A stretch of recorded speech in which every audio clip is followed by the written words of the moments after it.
I think we. Oh, don't tell me. I think we have a phone call. We have a phone call? We have a phone call. A phone call, a surprise phone call. Who is it? I don't know. Let's find out. Hello? Sounds like he's dying. Hello? Hello? Super Dave. Can you hear us, Super Dave? Hello? Is this Norm? Yeah. What a fucked up connection. Are you on a cell phone? What difference does it make what I'm on? Turn off your radio. Stupid podcast. I might as well be on a can with a string.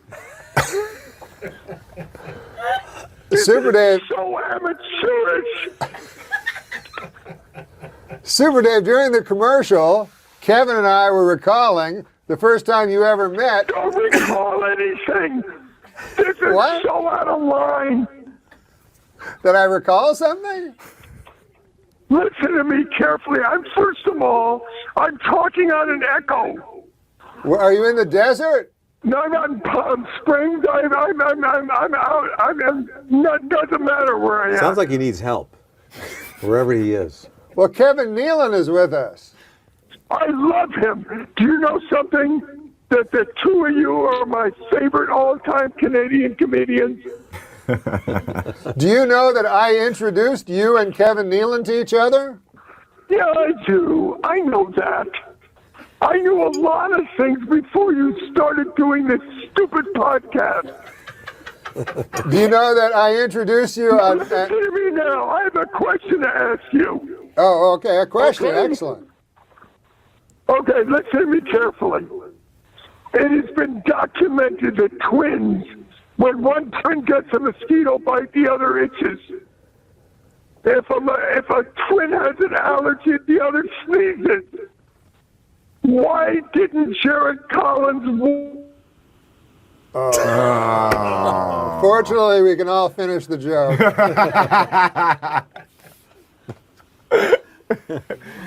Well, that was a great Super Dave Osborne. Well, we lost Super Dave. He was doing that to get back at us. I think so. Yeah. I think so. He hung up just as he was about to do it. Yeah. By the way, that was a great Super Dave call, by the way. The best. I Yeah. mean, he is so funny. Yeah.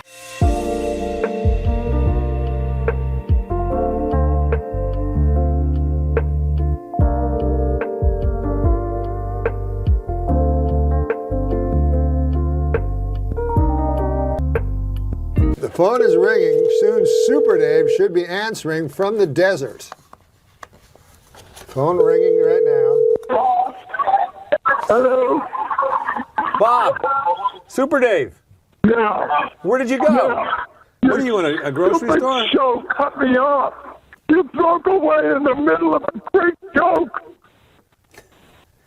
No, it got disconnected. No, they said you hung up. No, I didn't hang up. Go ahead and finish You your joke. disconnected me. Just finish the joke. I was right in the middle of the twin setup, and then I was going to say, if twins know everything, how come Jared Collins didn't question that his ass hurt for 22 years? We got a good connection now. What a bunch of shit. What? Now, Hey, you know what? I was sitting in an indoor eating place, like in a mall, and this guy, this 21-year-old, I'm telling you the truth, had the worst Tourette's I've ever seen. He would give a left-hand turn signal, take his hamburger, do a halo above his head, take a bite, stand up, turn around, and bark.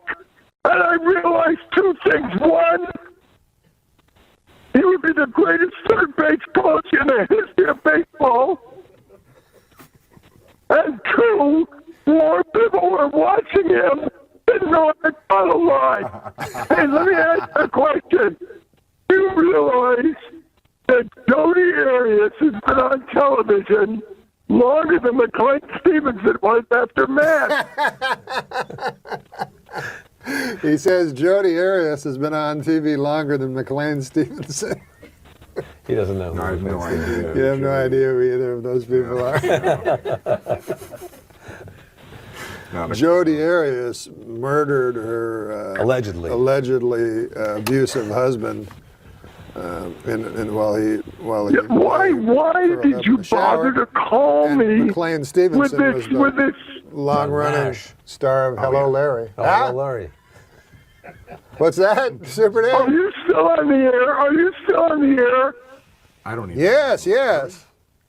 We're trying to get You Bill are? Macy. Do you know Bill Macy? Oh, he'd be a great guest for your show. That's what I tell everybody. Dead. You know what? I think he's dead, and he would be great for your show. No, he's not dead. Let's not start any rumors that'll hurt the man's career. Bill Macy's not dead. No, he's 96. He's 96. Yeah, he's 96, and his cock gets harder than Kevin Nealon. Tony Bennett. Do you know that Tony That's what it Bennett says in his is IMDb. 86? Hey, whenever I'm feeling low, Super Dave, I just like to think of Roy Orbison fucking. Roy Orbison's dead. Oh, is he dead? Well, I never speak ill of the dead, so I Yeah, apologize. he's buried next to Bill Macy. Do you know what's really sad? Is you guys are so talented that this is so sad. He's right. It's like a mental institution. Yeah, it is a little sad. Daniel Kellison just wrote me on the monitor here, and it says, "Bad news, Super. We have to end the show." How did he know? How does he know when it ends? Well, Who I don't knows know. when it begins or ends? Much for calling in, Super Dave. Please come I back. didn't call in, asshole. I didn't call in. You called me. I'm not calling into this. Let me explain something. If I'm Well, it's been a homeless, while. I'm not calling in. Jesus Christ, thanks for calling in. Sorry, Super Dave. Okay, do me a favor. We're closing up the studio. We're turning the lights out. You keep talking, though. You care? You think I care about that? You think when you turn the lights out, it's going to be a big difference? I can talk all night and we'll still be reaching the same people. Hey, let me tell you something.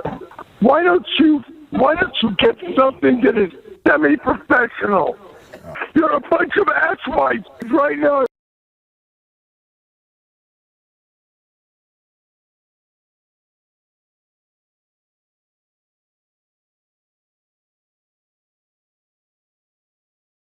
I'm getting on a bus and I'm going to scream out the window and I'll reach 20 more people than you did tonight.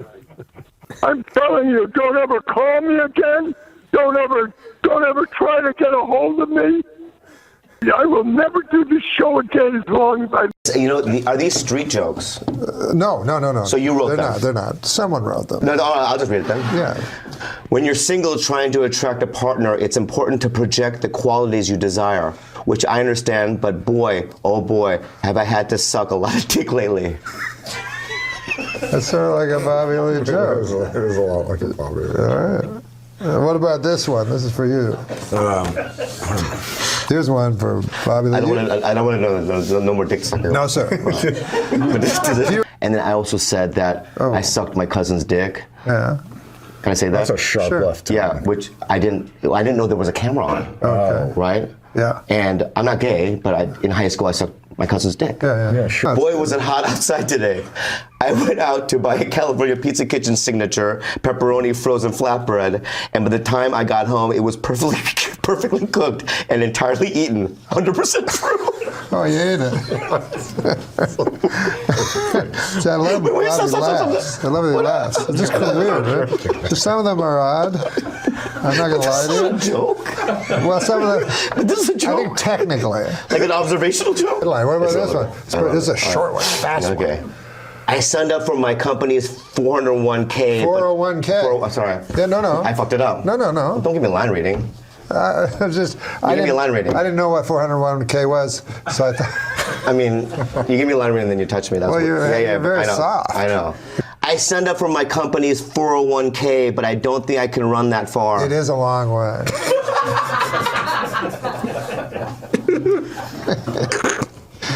Wait, I gotta get one that's gonna make Bobby happy. I don't like when he scowls after that. You know, you ever hear of steampunk?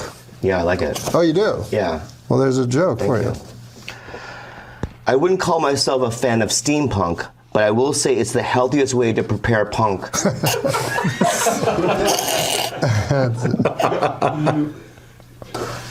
If I was grading constellations, well, this is a thing we get once in a while. We ask for letters from people that have problems, and it's actually called Dear Bobby.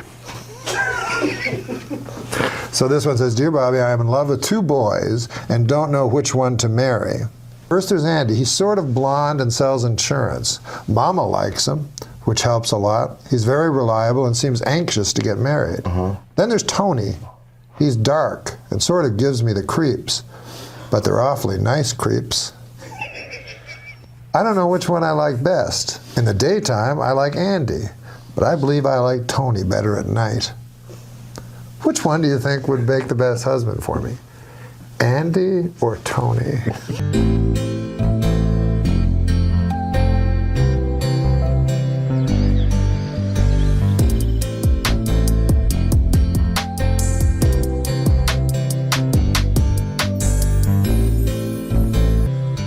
How long is this? This show? Yeah. So how long I have all has day. it run so far? I have all day. So far? But I just kind of want to know how long it is. It's over. But thanks, man. You were awesome. You were our best guest so far. The great Bobby Lee. Little kid walking down the hall of his house. Yeah. He's screaming in his parents' bedroom. Opens the door. There's his father dressed only in chaps. His mother's dressed in a cheerleading outfit, no underwear. They're really having fun. What's going on? He said, oh, don't worry, sweetheart. We're just having fun. Go back to bed. I'll be down there and tuck you in a minute. 20 minutes later, father walks down the hall. He hears screaming in the kid's bedroom. Opens the door. There's his kid having sex with his grandmother. He says, Billy, what are you doing? He said, it's not so funny when it's your mother, is it? The stylings of Super Dave Osborne in studio. Norm MacDonald and his brother Neil MacDonald on tour together sometime very soon. Norm's in town at Zany's. Zany's all weekend. Zany's.com. Are you in Zany's in Chicago? Yeah, you know that place? Of course, that's a great place. How do you know it? I don't. I knew he was going to But say you know something? Any place that's called Zany's is great. Yeah, that's I thought comedians were supposed to do witty repartee and not tell jokes. Ooh. That's Neil MacDonald talking to Super Dave right now. Once again, the You know question. what? I Neil gotta say MacDonald is a something. blank. May I say something? Oh, that's the old match game stuff. Norm used to sit in front of the television and watch match games. He only had... I've been in this business a while, and I've never heard anybody say what he just said. I've never heard anybody say witty. Even in class, when I was a class clown, What about the witty the badinage? teacher never stopped me like that. I've heard witty repartee before, but that's silent. No, but aren't you supposed to be experts in off-the-cuff badinage? Wait a minute. Neil said a word. Wait. I'll bring this thing right off the air. If you got anybody listening, I'll just stop it. Neil, I heard you say something that I hadn't heard ever. Would you say that last line again that Super Dave was talking about? Aren't comedians supposed to be experts in off-the-cuff badinage? You know, the witty back and forth. What happened to that? Badinage is like Listen, a badminton wife, term. I said you weren't listening at the first part of the show when I did my repartee, badinage.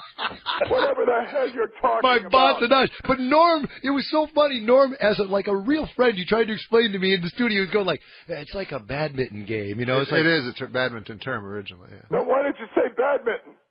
Yeah, Neil MacDonald, Norm's brother, why didn't you say badminton? Make it easy for us. No, badinage is a badminton term. A tournament. Yeah. Badinage. No, I'm actually funnier than Norman. He's just got the professional kit. Do you think that's why you haven't called each other back? Is that why there's some hatred I was there? reluctant to come on this show because I'm going to get a lot of calls now, you know. Norm is hysterical. I'm going to go to Zany's. How do I get there? All right, here's how you get to Zany's. You go to Zany's, there's Super Dave. You go to Zany's tonight through Saturday. Norm will be there. Zany's in St. Charles. Then tomorrow and Saturday, Zany's in Vernon Hills. Zany's.com, Super Dave. And Norm's brother Neil will be at a badminton event. Neil, say goodbye to Norm. Goodbye, Norm. Say goodbye to Super Dave. Hey, Talk by the to you way, again in a few years. wait a second now. See, tell him you'll call him back. Sure, man. I'll call. No, you won't. Of course. Will you? Yes. All right, well, can I give Super Dave Neil's number? Yeah. Oh, just don't do that. What am I going to call Neil for? You know, what am I going to do? I'm in a good mood. I don't want to blow the whole thing. No, he can call me up and we can trade bars, you know. We're at an all-time low in world opinion, and I'm going to call Neil to pep me up. He just Hey, said. Neil, how you doing? What's your badminton term today? What's your term of the day that I can take with me all day and pep me up? No. Call me anytime. I am going to I'm give gonna Super call Dave. Neil. I'm giving you the number. He You know, said Neil ought to be on Match Game. It's a match game. Neil I'll take ought Neil to be to on win. match game. Hey, he said, by I'll the way, take Neil to win. he said, He's a What super did the blank. cat say when it came out of the pet shop going meow? what did what? No, he's going to tell a joke now. Go ahead.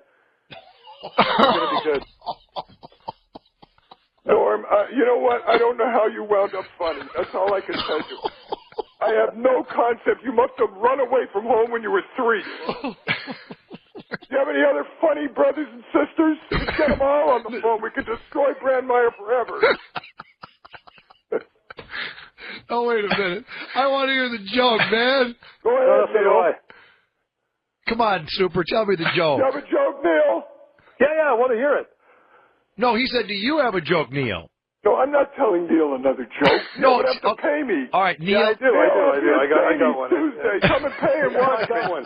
Oh, wait. A priest is checking into a hotel, and he says to the woman behind the counter, I assume the porn channel in my room is disabled.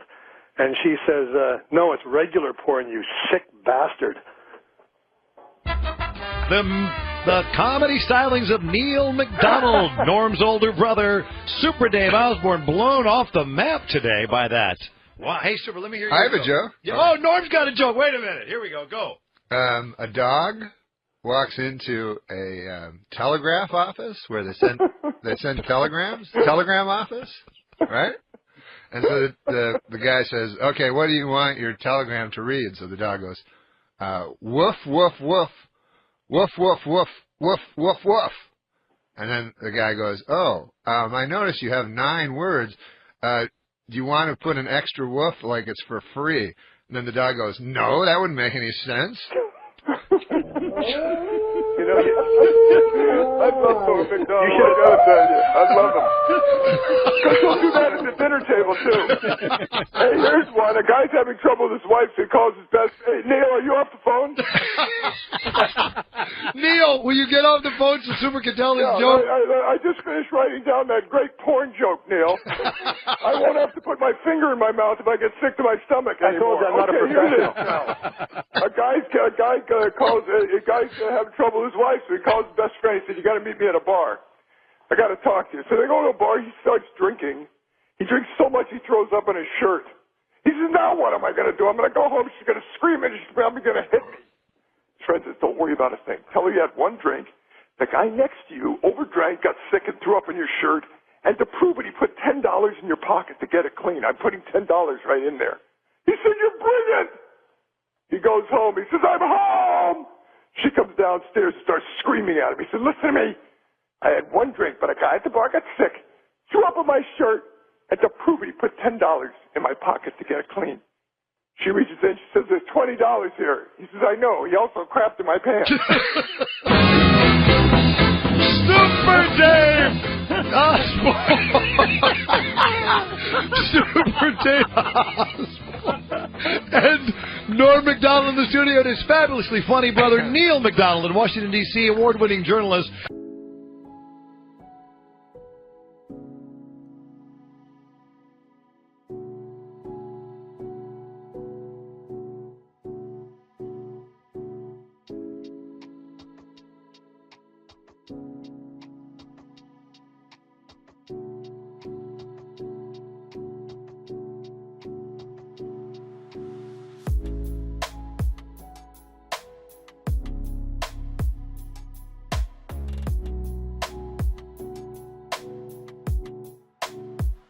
Neil. Okay, hey, Norm, happy birthday. You're the greatest. Good luck at Zanies, and I hope that we get together. Oh, you're going to hang up again. No, yeah, wait a minute. Wait a second. You know what I would love to do? I would love to do some more badinage. He's a great Canadian. Norm's a great Canadian. He'll probably be mad at me for saying that. Let's do some badinage. He's a great Canadian. What is badinage? Aren't comedians supposed to be experts in off-the-cuff badinage? What did you say, Super? Who cares if he's a great Canadian? Oh, Super Dave worked in Canada. I worked for 12 years in Canada. I'm a great Canadian. Neil, that's a point you could answer. What is the big deal if he is a good What was Canadian? he doing in Canada, running around in that weird flight suit? Like, Super Dave was working in Canada. I did Bazaar, which was the first series in the history of cable, and then I did Super Dave. Yeah, I was running around in that weird flight suit, A-Wipe. That's what I was doing. Is that an Arab name, A-Wipe? While you were sitting at home going, what? What is that? Why aren't I watching the Canadian news? That sounded like Rickles. I know, I did for a minute. While you were at home going, I'm sorry, I got to While you were at home, let me apologize. I said I'm sorry. While you were at home sitting with a rake going, bah! I said I'm sorry. I know, okay? but Norm said that was very Ricklish. That you just. I said I'm sorry. He said, what do you want me to do? Neil. I got caught up. Oh. Let me explain something to you. Neil can bring things out of you don't normally do. That's right. Okay? Yeah. You know what, guys? If I was captured, I'd rather have bamboo under my fingernails than have Neil come in and talk to me. no, if I was captured, I'd want to be in a room with Super Dave. I would. I just love this. I just think it's interesting that Neil worked in Washington. Yes. Which was in the United States, while Super Dave worked in Canada. Isn't that interesting, Super? Yeah, that is. Yeah, that's quite an observation, there, Norm. You were both countries away from each other while you. This is probably the way you're going to stay now, isn't it? What night are you going to be at Zany's? What night are you going to be at Zany's? Tonight and tomorrow and Saturday. I think he's And still. are you on the road now? When do you come home? I come home in 12 or 14 days, I think. Where do you go after Zany's? I go. I'm going to be on Canadian television tonight. Almost like you don't care. No, we care. We love Canada. We love it. What time are you going to be on, Neil MacDonald, Norm's brother? 9 p.m. Eastern. 9 p.m. Eastern. On the National. They're on the Canadian National Television. Yeah. Super. You got satellite dish? Yeah, I got a satellite dish. Well, you might want to watch that. Yeah, I might. Yeah, you might want to. I really might. There's a lot of things I might want to do. You know what I would love? I'm going to be doing a piece on the economy there, Super. Oh, well, that ought to be quick. What are you going to say? It's not so bad. No, I'm going to say this is worse than 1929. In case you're interested. No, I'm going to say that after spending 5 years in this country, being told that I'm from a socialist nation, I'm going to be talking about how the United States government is nationalizing banks and taking over companies and putting trillions of dollars of public money into bailouts. Nothing socialist about that, right? No, that's interesting. Now, here's the thing. When I did my shows in Canada, the Canadian dollar was 63 cents. And now it's more than the American dollar. You mean when you were just running around with that crazy suit on? Oh, you know what, Johnny B? What? That did it. What? No, wait a minute. That did it. No. That was your farewell thing to me, and that's it. I'm going now, and I'm going to take my clothes off and play badminton. Neil's badmintage. Neil, say goodbye to Super Dave. Say goodbye to Super Dave. All right, Super. Goodbye, Neil. Are you leaving? Nice talking to you, buddy. Are you going? Yeah, I'm going. He wants to. Getting off? But we got to keep in touch, you and I. I think we're friends now. He wants to hear you hang up.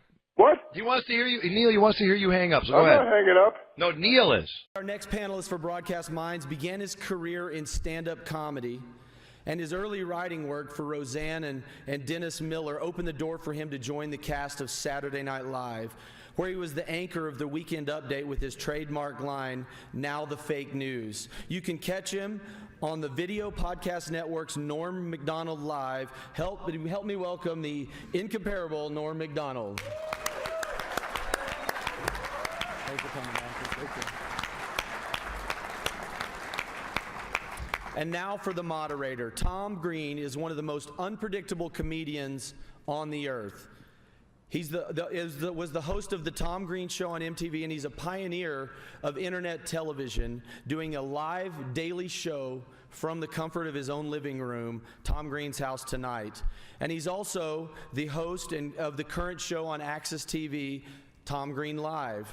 And recently he's released one of the finest beers to ever come out of Canada, Tom Green Beer, the most consistent branding man in television, Tom Green. Yeah.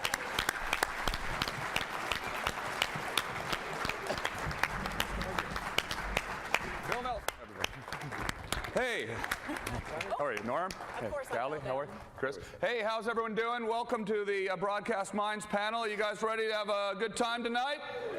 Oh, no, it's this morning. It's morning. It's morning now, is it? Oh, my God, we had a good night. The night hasn't ended yet. We've been partying it up all night, right, guys? True. Yeah, this is... I'll tell you something, that Crazy Girls, that's truth in advertising. Oh, yeah.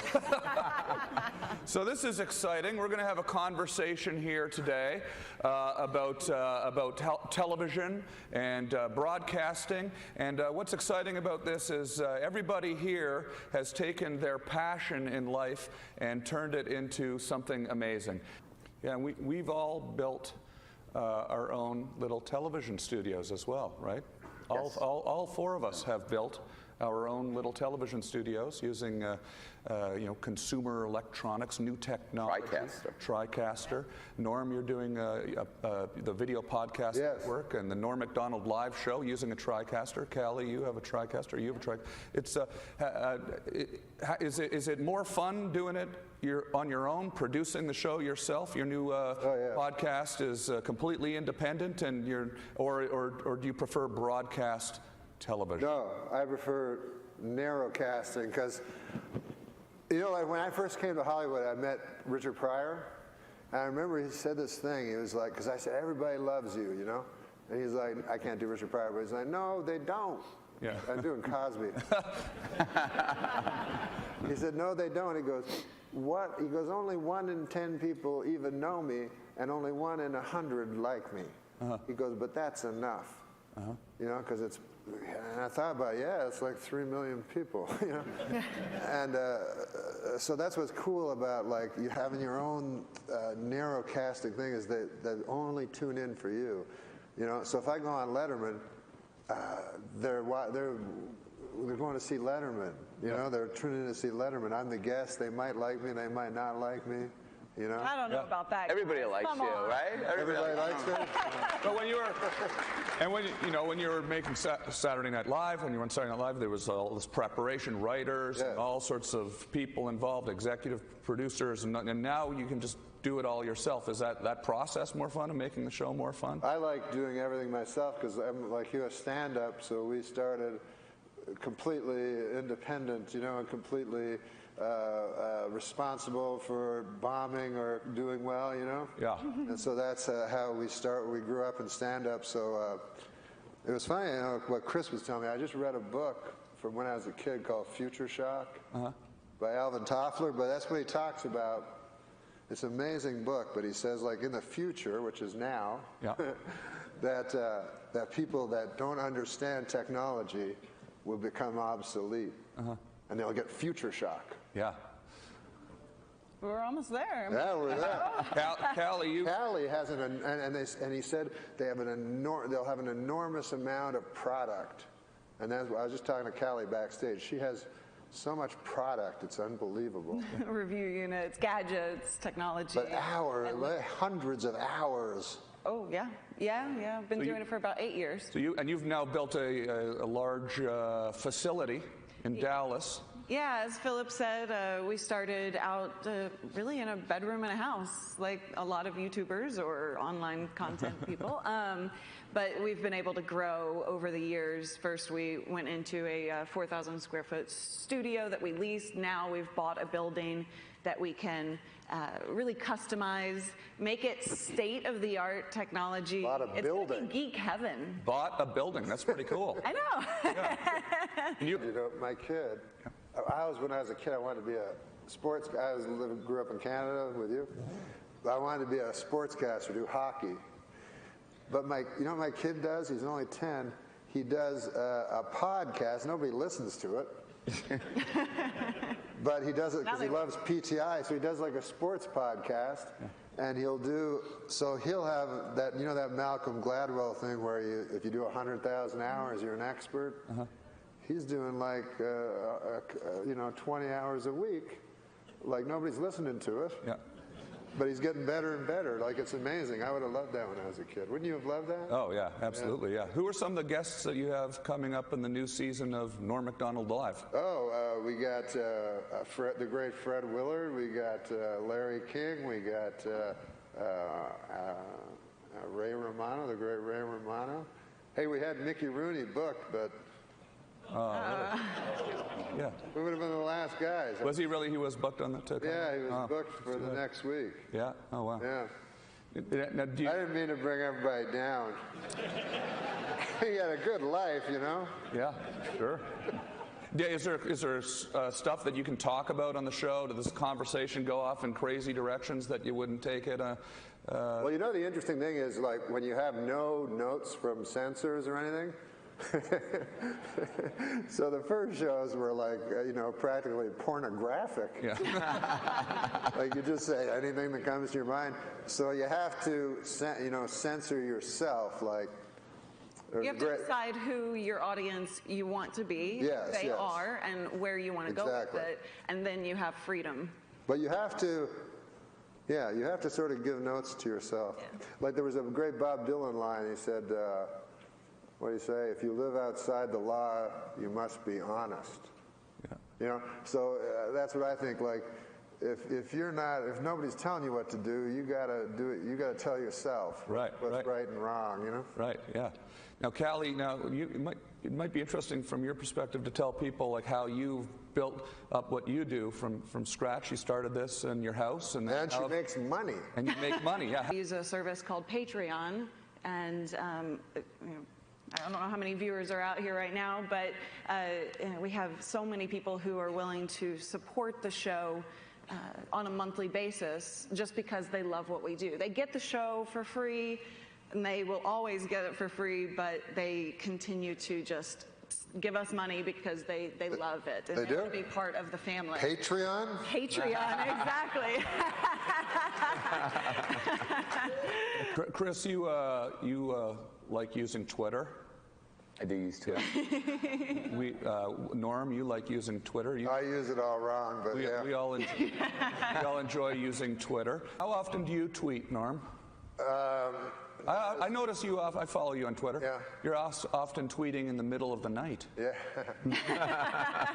Do you just wake up sometimes in the middle of the night and just feel the urge to tweet? Yeah. Yeah. Well, you know what I like to do? Because I like tweeting, and then mostly I like reading my fans, a lot of who hate me. I don't know why they're following me, but that's what's actually interesting. Like, I remember when I was on Saturday Night Live, Lorne Michaels told me the first year, he goes, people will come up to you in the street and say they like you and you'll think you're popular, but the people that hate you don't come up to you. And I was like, oh. So every time a guy complimented me, I go, oh, that guy probably hates me. But then, it's true. Yeah. Because when you get Twitter, you're like, oh, I see. Yeah. Now some people like me and some people hate my guts. Twitter has given us all so much more access to all of those millions of people that hate us. Yeah. And none of in my case, I'm speaking for myself. Have, like, at first I was worried that they'd come and murder me. Yeah. Right? Yeah, sure. Yeah. But that's never happened yet. Yeah.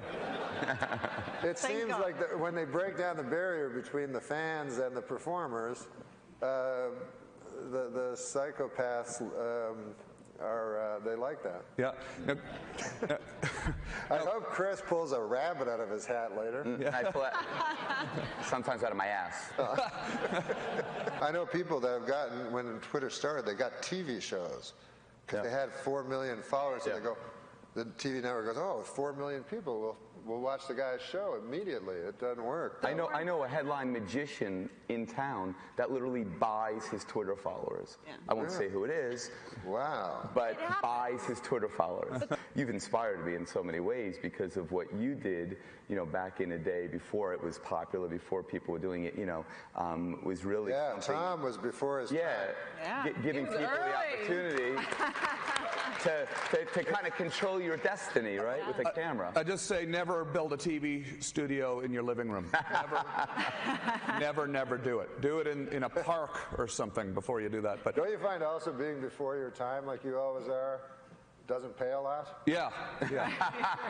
The pioneers leave with the arrows in their back. Where did that come from? That sounds painful. I don't know. I just made that up. No, somebody told me that once. No. Sounds like the search. So Norm, how do you? Let's talk about the technology for some of the technology you guys are using, the actual equipment, and then after that we can actually open it up for some questions. We can take some questions from the audience. But like, what equipment are we using here? We're using TriCasters, cameras, right? We're using cameras. And the cameras give you the picture. Yeah. Well, what's great about the microphones. new microphones. The sound goes through the microphone. Oh wait, you're supposed down to have a the microphone? wire into the TriCaster. I did a stand-up special, and like I did the other times I've done stand-up specials, the networks do it, you know. And I always hate them, like, and so they'll have like a crane shot, like swooping down, and that's their big thing. They want to do a crane shot.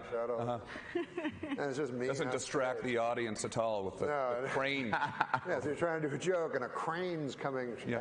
All they're paying attention to is the crane. So I said, I don't want to do it. Like, I want to do it in a small club. I want to do it my own way. So anyway, I just did it with digital cameras and did like 2 shows, and it was awesome. And then I did 3 cameras, like, I did 2 shows, so I did 3 cameras here, and then in the second show I used the 3 cameras elsewhere. Yeah. So it looks like 6 cameras. Yeah. You know? So, but it was so fun, and you edit it exactly the way you want it, you know. Yeah. And you don't, because I don't shoot the audience when I do it. Like, and whenever I've done a stand-up special, they always shoot the audience. You know, so if you talk about a Chinese guy, they cut to a Chinese guy. Sure. And so, so I like doing it just my own way, and it was like so fun, especially with stand-up, because you know how stand-up, you're very protective of it. You don't want them to mess it up. And I always thought when I saw a stand-up special, anybody's stand-up special, even as a kid, like George Carlin, they'd show the stand-up special, and then there'd be 200 names on the credits. And it's just a guy on stage. Yeah. Yeah. It's like, I'm sure, I don't know what those 200 people were doing, but so my next special is just going to have 1 credit. Yeah. Yeah, take it back. Okay, well, let's open up the floor to some questions. There is a microphone right there. If you have a question, why don't you go stand by the microphone, and we will field some questions from our audience. And the microphone is right over there. This gentleman here. What's your name, sir, and what is your question? Good morning, everybody. My name is Carmelo. I'm working for the government in Belgium. The question for You're from Belgium? From Belgium. Belgium, nice. We've got a very nice stand over there if you want to see. Okay. And Belgian chocolate tonight. Okay, bonjour, monsieur. So, I'm a technician. Bonjour, monsieur. Yeah, bonjour. Yeah, bonjour. Whatever. Je parle français un petit peu. No, Belgium, they speak French. They speak French? Yeah, we speak 4 languages, my dear. Oh, okay, now you're showing off. Small country, too many languages. So from a technical point of view, I want to get your answer on that. What's the technology which today does not exist that you would love to leverage in your own businesses? I know it's a tricky question. Time travel.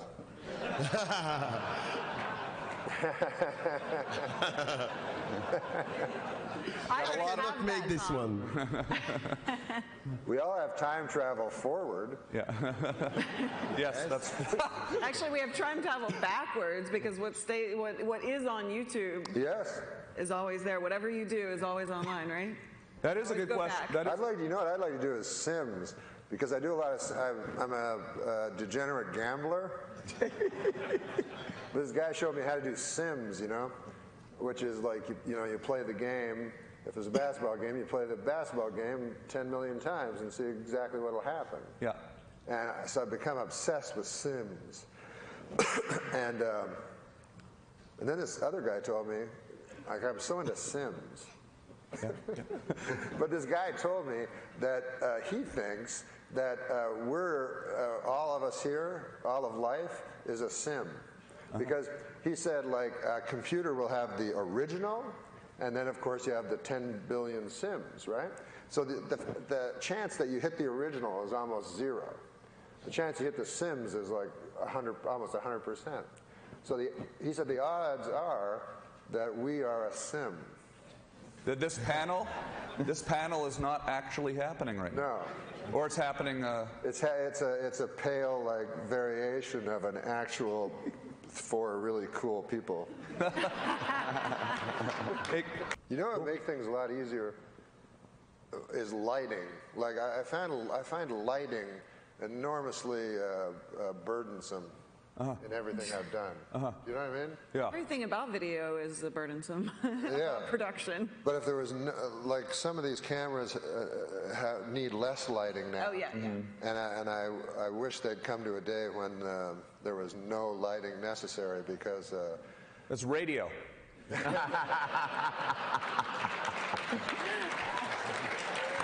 television program, and I decided to make a viral video. Yeah. So... You set out to make a viral video. Yes, I did. Yeah. Okay. So I said, it was called a sports show. It was a comedy sports show, right?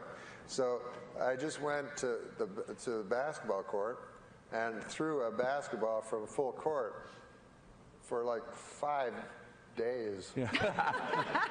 So you got it in. Yeah, one swooshed, right? And then I told the people on the show, I said, hey, let's make this video viral, you know? And it's me throwing a full court basket. Anyways, 600 views. Congratulations.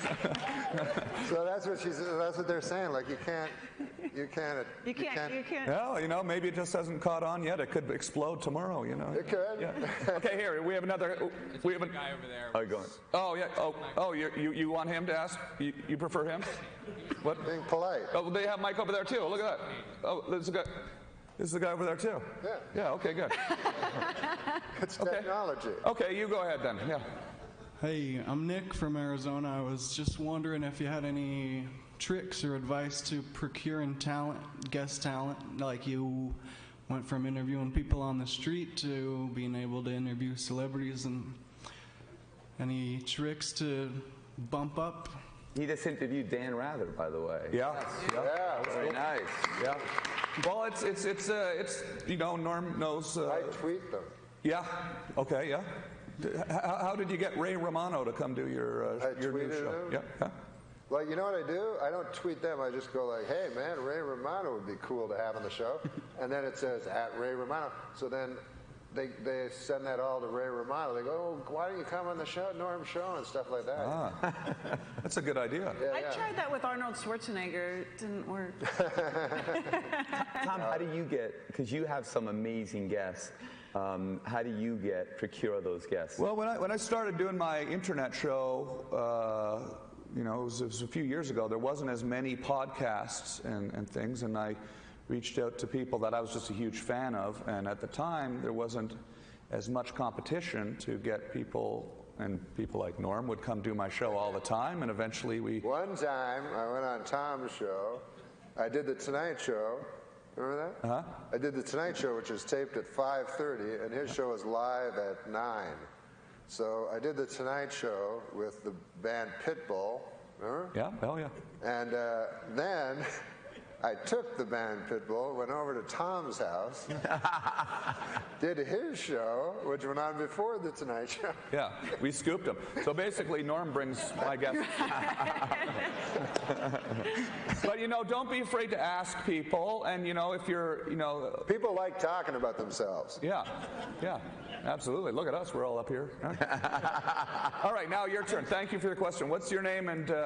I'm Ryder Cast. I'm from Ryerson University in Toronto. All right. Yeah. I'm just wondering, you guys have been talking a lot about social media. Ryerson? Yeah. Awesome. RTA program in Ryerson. There's this school of thought that says social media only preaches to the converted, people like your page, and then you're able to contact them. So what is your thought on that? Because you guys have obviously built up these big social media followings. And also, so how do you overcome that? And also, do you agree with that idea that you can only really reach these people who already like your content? I find, like with Twitter, mine stopped. So I kind of agree with you. It stopped at a certain amount, and then grew very incrementally from there.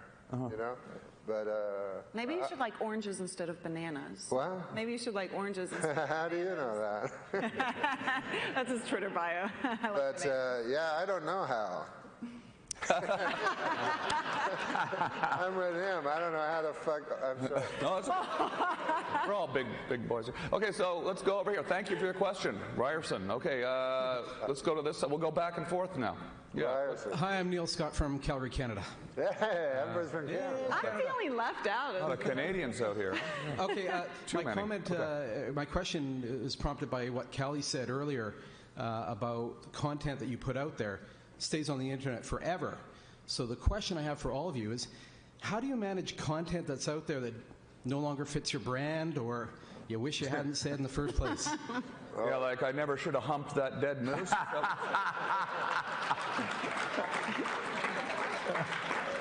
Not a day that goes by that I don't think about this question.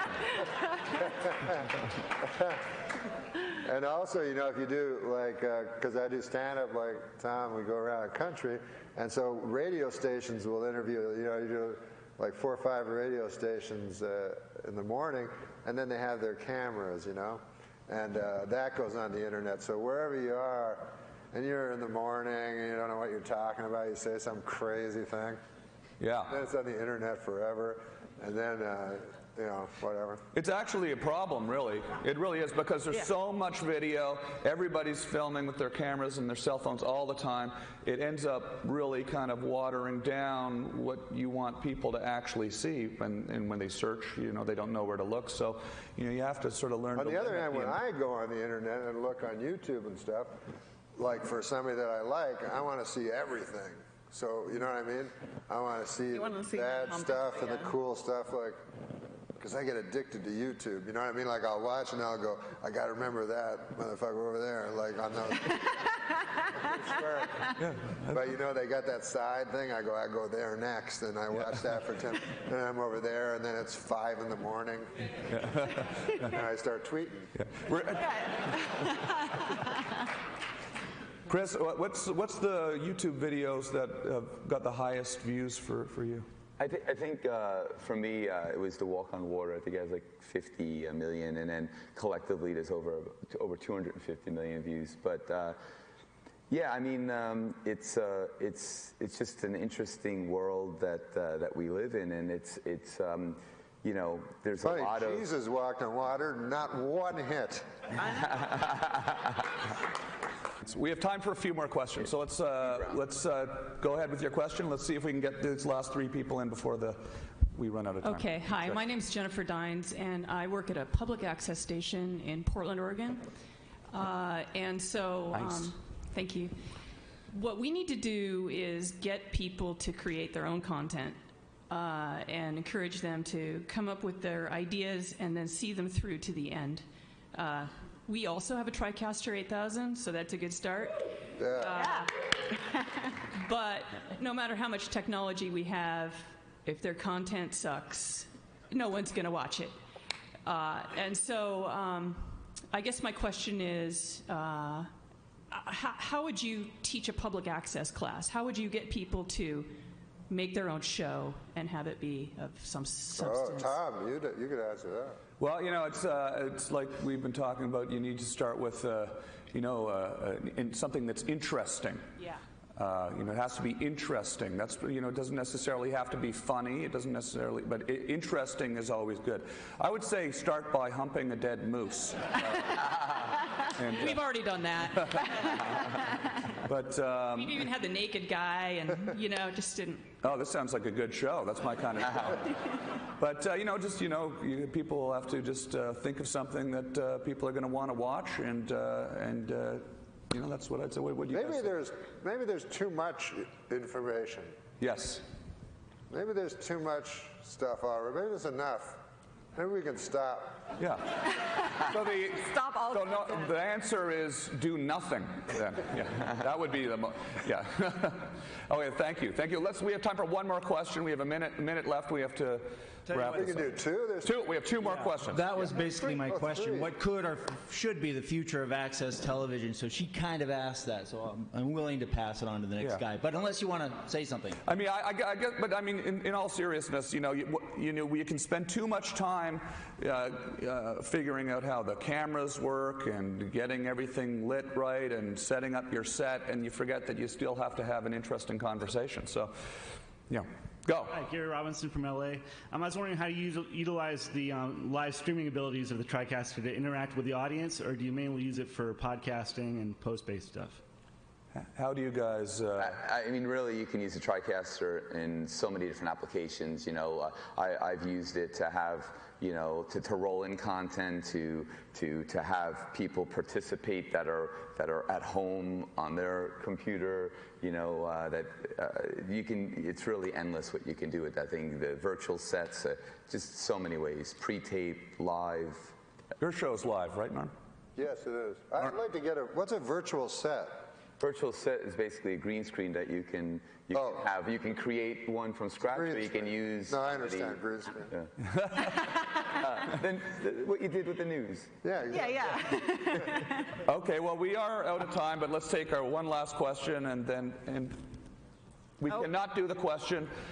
Let's not take your question. You can come ask your question to us right over here personally after the show. Thank you very much, everybody, for being part of the panel. Thank you, Chris Angel, Callie Lewis, Norm MacDonald, and thank you.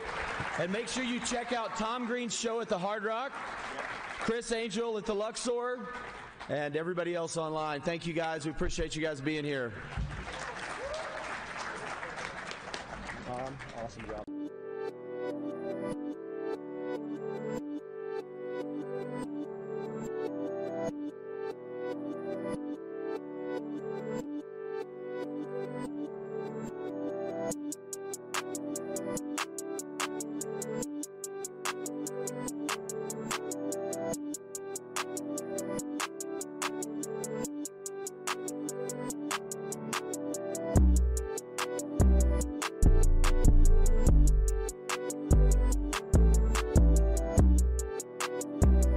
Your last Letterman with the World War I and II bit. I have never heard more comics talk about a bit.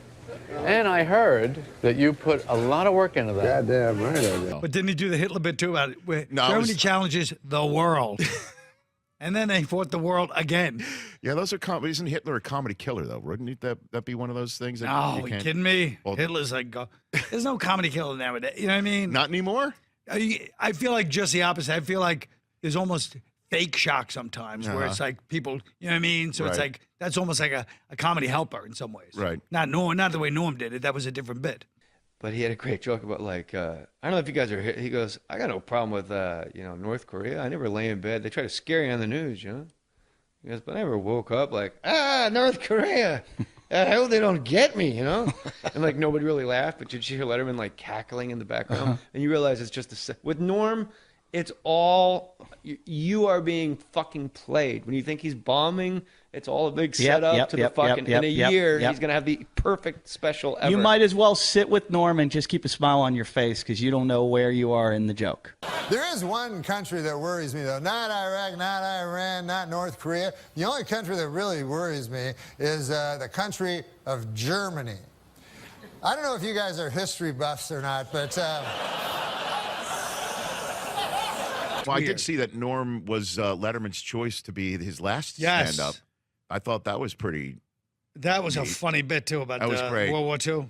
Well, which one? The funniest bit I thought of Norm's that he said was how your phones change everything now. Right. That is a picture. He's got one grainy picture of his great-grandfather, like separating the hogs on the farm. Right. But now, because everybody's got a phone right now, somebody from years from now, here's 1 million pictures of my great-grandfather doing everything in their life. And Norm's face when he did his grandfather. Right, he's just horrified that someone's taking his picture. Like, just looking like in shock, like, don't take my picture. Yeah. Oh, that was a great bit. I got a picture of my great-grandfather. The thing took 6 hours.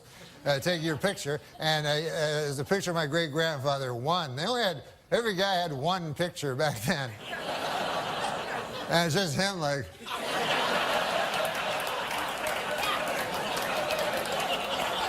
I gotta get back, feed them hogs.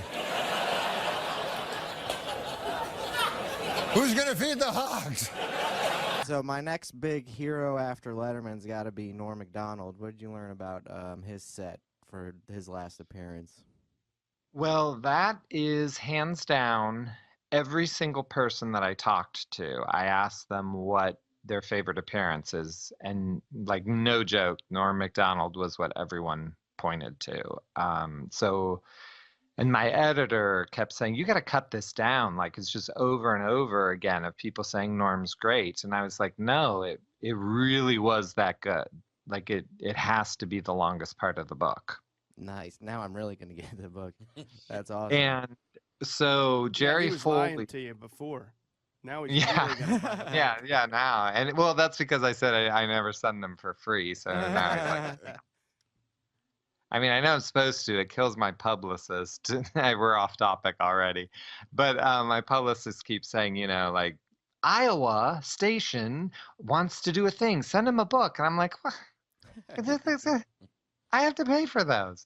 Anyway, back to Norm. Jerry Foley was the director on The Late Show. And he said that Norm showed up like super early, like way earlier than anyone would. And he didn't want to tell anyone what he was going to do, what his monologue was going to be about. And he was just sort of walking around, just like soaking in the building because he wanted to spend as much time as he could there. And so, and they were kind of concerned because you don't know what he's going to do and they have to be sure Dave will like it, and you know. And so he kind of took him aside, and he said he didn't really know Norm very well. Like, he didn't have some bond with him, but he said, you know, you've got to kind of share with me what you're going to do today so we can help you. And it kind of opens up this notebook, and it is napkins and like receipts and all of these notepads where they said they could just tell he had been working on it forever. Oh, wow. And even like in the cab over, he said, when I just came up with this, and I don't know if you guys remember his set, but I think it's the best stand-up set that's ever been performed on late night television. I definitely agree. And did Dave like it? Yeah, I mean, Dave was really embarrassed by it in a good way, but I mean, he just couldn't believe, because Norm breaks down crying in the set. I mean, that's crazy in itself. And he told him he loved him. Norm told Dave, and you know, Dave doesn't really like that stuff. And I think Bill Sheff says, like, Dave just doesn't want to hear that kind of stuff. But it's true. Yeah. Norm Macdonald was just on David Letterman. I heard he cried. He was so upset. He cried, and it was like really like beautiful. Yeah. A lot of people remember back in May when Letterman retired, you were one of the last guests, and you got pretty choked up. Well, it was a pretty emotional time, wasn't it? No, Letterman, I think Letterman, like, he was my hero, but I think he was everybody's hero. He changed the way people talk in America, and, you know, he really helped me when other people didn't like me. You did a poetic goodbye to David Letterman, did you not? Well, I did. This is what I did. I wanted to do stand-up because I did stand-up on his show 25 years ago. And so I did stand-up, and I did the best stand-up I could possibly do. And then I did a joke that I remember David Letterman doing when I was young. That's still remains my favorite joke.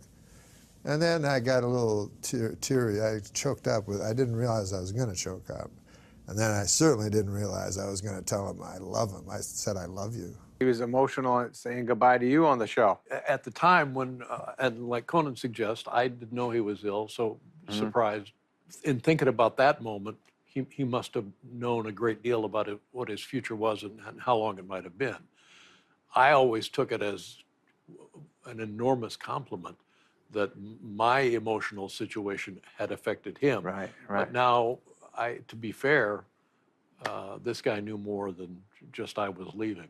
Take me on a journey. Take me far away from this life. I'd leave it in a hurry. Let's run away before morning light. You. As I'd just like to say, I know that Mr. Letterman is not for the mawkish, and he has no truck for the sentimental. But if something is true, it is not sentimental. And I say in truth, I love you. Oh, my God.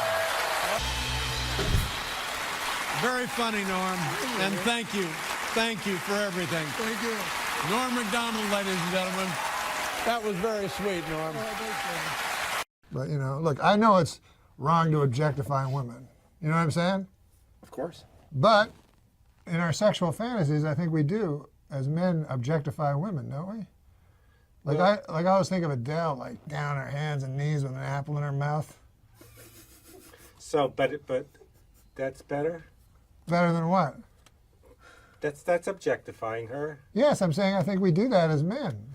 Okay. We objectify women, don't we? Yeah. What? Don't we? This Lindsay Lohan can't swim a stroke, but she sure knows every dive in town. That one I liked. That was my favorite. I'm keeping this. That is a favorite? Did you write this? I didn't write that one. No, Read that one. The guy who did the voice of Charlie Brown, he was arrested for stalking his girlfriend this week. He also said the next time Lucy grabs away the football, he's going to cut that bitch. A Swedish Bond girl, Britt Eklund, told Piers Morgan this week that she was seduced by Warren Beatty after the legendary Lothario took her to an X-rated movie for their first date. This is what I have to say about that. Hey, Warren, stop stealing my moves. That's my favorite this week. Tomorrow is National Secretary's Day. Which is true. Is that right? I plan on getting my secretary the same thing I always do, a big fat goosing. Remember the good old days back when MILF stood for mentally ill ladies I'd like to fuck? That's right. But Well, listen to this. Catherine Zeta-Jones admitted she is bipolar. Half the time, she's deliriously happy, and the other time, she has to suck an old man's cock. That's dirty. Come on, man. Let's be... I like hotels. They make your bed, make your dinner, send housekeepers up to watch you masturbate. It's a dream. Come on, man. Miss Nevada is the new Miss USA. I now must apologize to Miss Delaware. I actually have nothing to do with the final decision, but I will treasure our evening together forever. A study has found that men are just as likely as women to spread gossip. At least that's what I heard Rick tell Brad, who, by the way, has a crush on Patty. Oh, does she? Listen, a new study finds that men are more likely to blame stress from work as a contributor to their poor mental health, while women are more likely to jabber on about something or other. You know, I'm happy to help out a friend, but the next time my roommate asks for help put in sunscreen, he better be talking about his back. Fool me once. The Statue of Liberty is setting a bad example for young women. When times get tough, you just can't stand motionless for centuries holding a torch. It's true. I don't want to shoot myself in the foot, but my left big toe is a neo-Nazi. Even worse, my big right toe believes that there should be a gender pay gap. Gender pay gap. The twins' Joe Mauer has gone on the disabled list due to leg weakness. What is the cause of leg weakness? For the answer, let us go to sports show medical correspondent, the late Burgess Meredith. Women weaken legs. Just as I suspected. Thank you, late Burgess Meredith. The sister of San Francisco Giant catcher Buster Posey, Samantha, hit for a home run cycle, which consists of a solo, a 2-run, a 3-run homer, and a grand slam home run. This leads some to say that she might be better than her brother. Her brother, who doesn't get to hit against girls tossing a giant ball underhanded.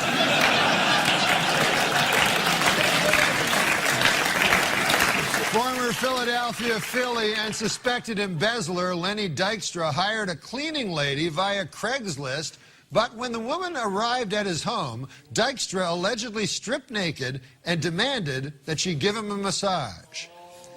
I've got one thing to say to Lenny Dykstra. Hey, quit stealing my moves.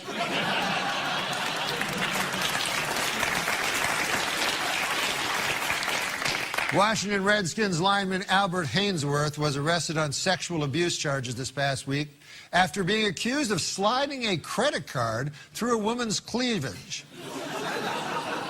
Is it just me? Or is everyone stealing my moves?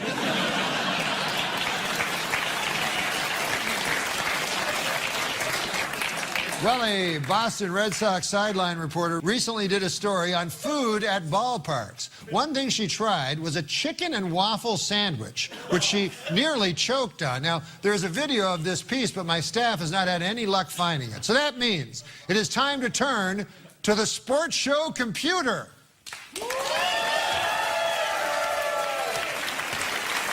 All right, excellent. I'm just going to go ahead and I'm going to start out by searching woman gagging. Oh, 1 million results. How about that? Okay, let's see. Oh, well, my lord. Oh, that's not what I was looking for. This is filthy. Okay, I can see I'm going to have to be a little more specific. Let me try woman gagging on meat. Well, there's 7 million results here. Whoa, holy Lord! There's all kinds of pictures coming up. None of these are right. Oh, people should not be doing this. How do I turn this thing off? Delete history. Wait, they're offering me a 3% mortgage. Okay, I deleted it, so that's off my computer forever? Empty the cache. Empty the what?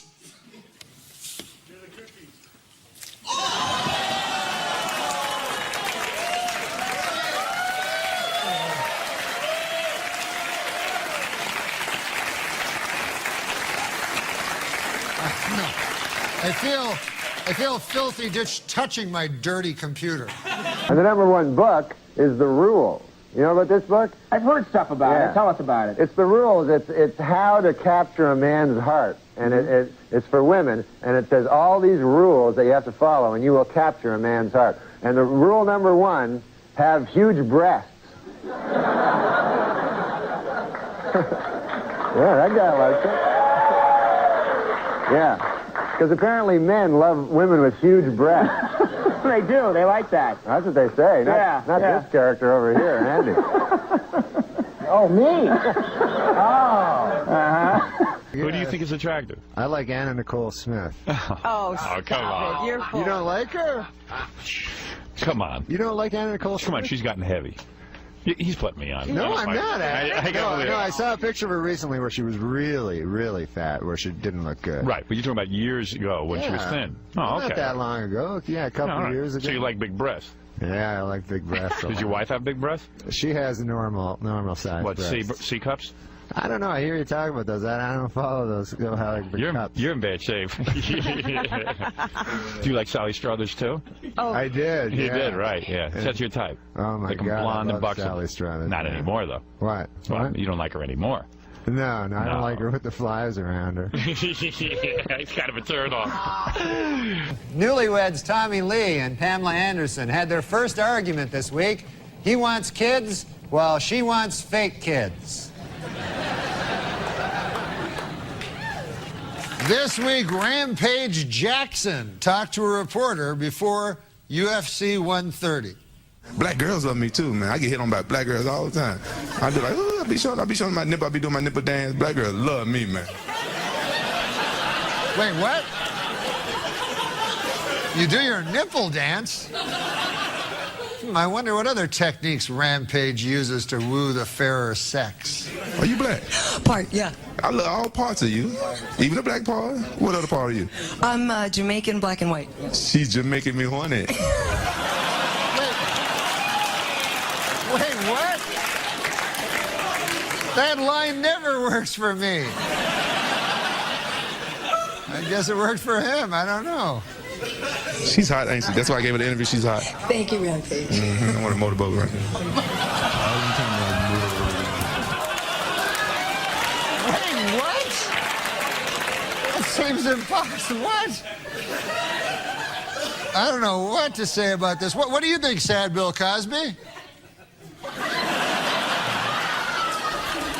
You don't care for that at all, Sad Bill Cosby? No. Atlanta Braves pitching coach Roger McDowell is accused of simulating sex with a baseball bat in front of children at a Braves-Giants game. The parents of the children hired attorney Gloria Allred, who held this press conference. We'll also be doing a little demonstration of exactly what the coach did. Wait, what? Wait. A demonstration? That's not a good idea. Aren't those the same girls? I'm no psychiatrist, but I have a feeling that this will remind these little girls of 2 days ago when that guy did it. Don't make them watch it again, Gloria Allred, please. I'm panicking for nothing. She's a lawyer. Of course she knows what she's doing. She'll figure out. I think Justin and I can demonstrate what was done with the baseball bat. Okay, so Justin, you want to come forward here? And you want you to put your fingers up the way he had them. Okay, so then it was like that, just going like that. Is that right?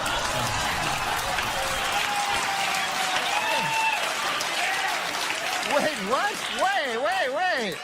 What? How long does she keep bat sexing that guy's hand? That's... Oh, wait, what? No. Is this for the people who missed it the first time? Oh, please. Look, I didn't go to law school, but I don't believe lawyers do this. Don't we have something with Gloria just talking? The coach then allegedly said, "Are you three giving it to each other up the," and he used the word for, crude word for rear end. Wait, what, rear end?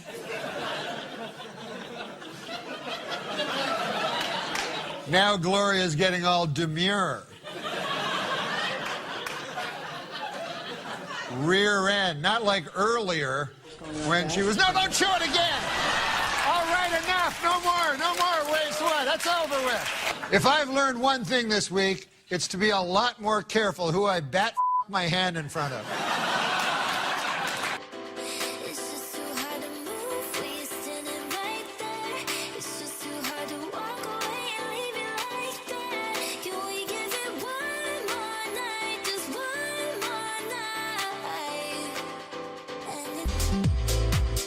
Senator Bob Packwood said this week he favors reduced federal deficit over a tax cut.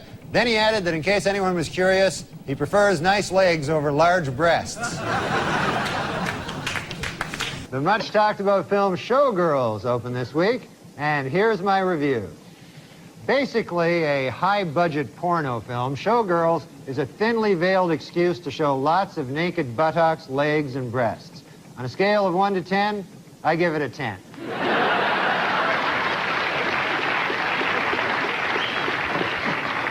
Well, Premiere Magazine's list of the 100 most powerful people in Hollywood hit the newsstands this month. In an odd bit of ranking, Demi Moore was ranked number 28, while her breasts were ranked 20 and 21. So,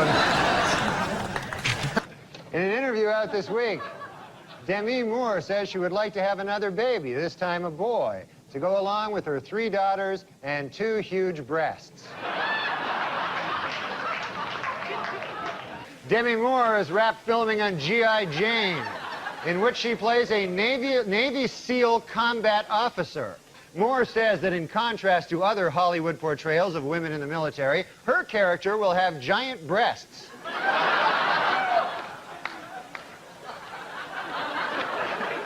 Actor Bruce Willis is filming his next movie, The Broadway Brawler, in Wilmington, Delaware. Meanwhile, his wife, Demi Moore, is taking a break from movie work, saying she wants to spend more time with her huge breasts.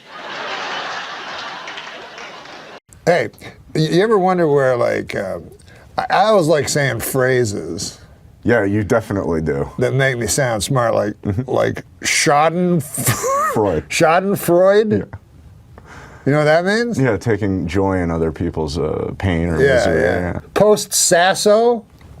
Have you ever heard that term? I feel like I've heard it once before. Because I said it once on the term. Yeah. It suddenly came up that I could use the term post-sasso. It's taken the nation by storm since then. Check this out. You worked on Mad TV. Yeah.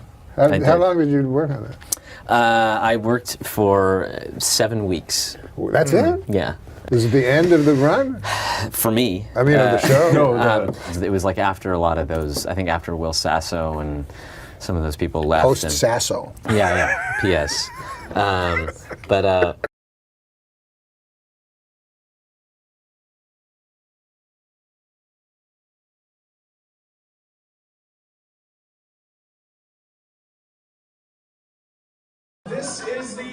This is the Twitter award for Best Hall of Famer.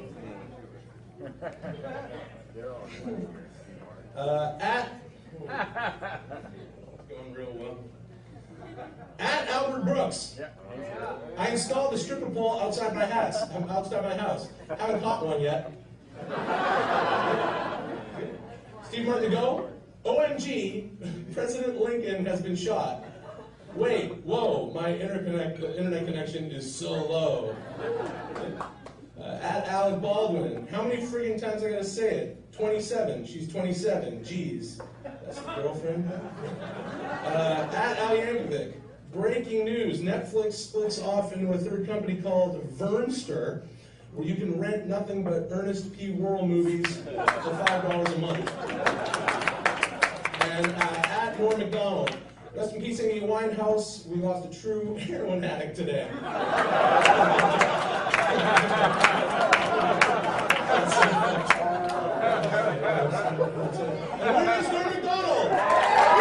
Hey everybody, it's me, Norm. I couldn't be with you tonight because I'm on location in Spain, where I'm tweeting. In Madrid, Spain. If that's a city that's in Spain, then that's where I am. And but I'd like to thank National Lampoon for the good people there. What did they do? They took a once great franchise and burned it asunder. So I'd like to thank them, and I'd like to thank everyone that helped me win this award. Except there aren't any, because it was just me and a computer. I would like to thank the computer. What else? Let me think. It's pretty cool, you know, how far technology has come. Like you people are probably saying right now, hey, look, Norm has hired an entire film crew in Spain, and now he has filmed himself at great expense and has sent the reels over to the United States, and now, but no, you could not be wronger.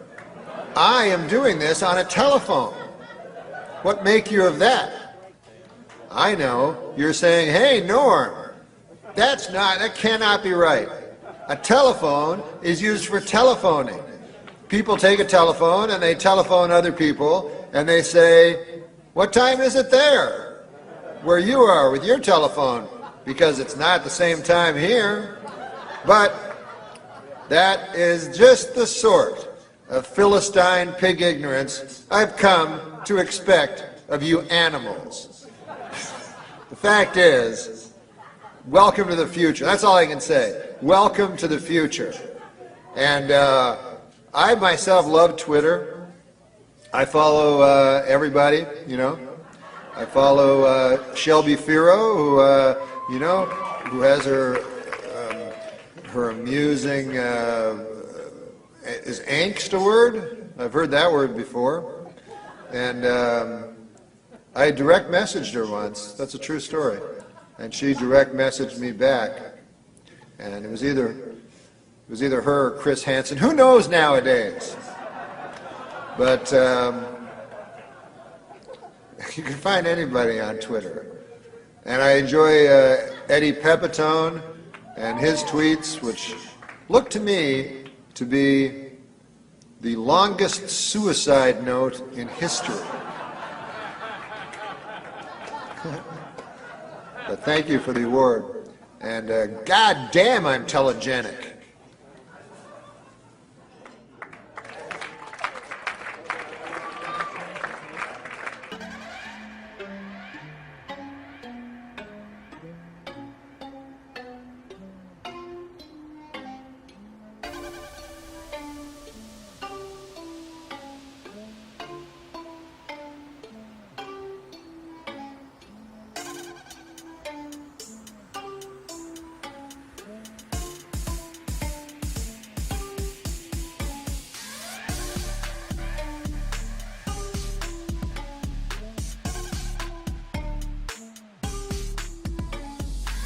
I always think about this. I wrote it down because I wanted to make sure I got it right. This is my favorite Weekend Update joke of all time that I think about often.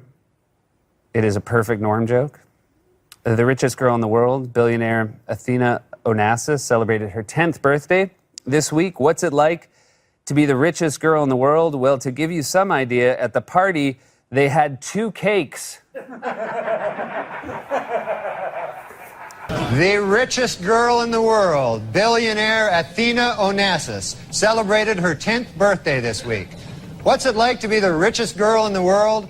Well, to give you some idea, at the party, they had 2 cakes.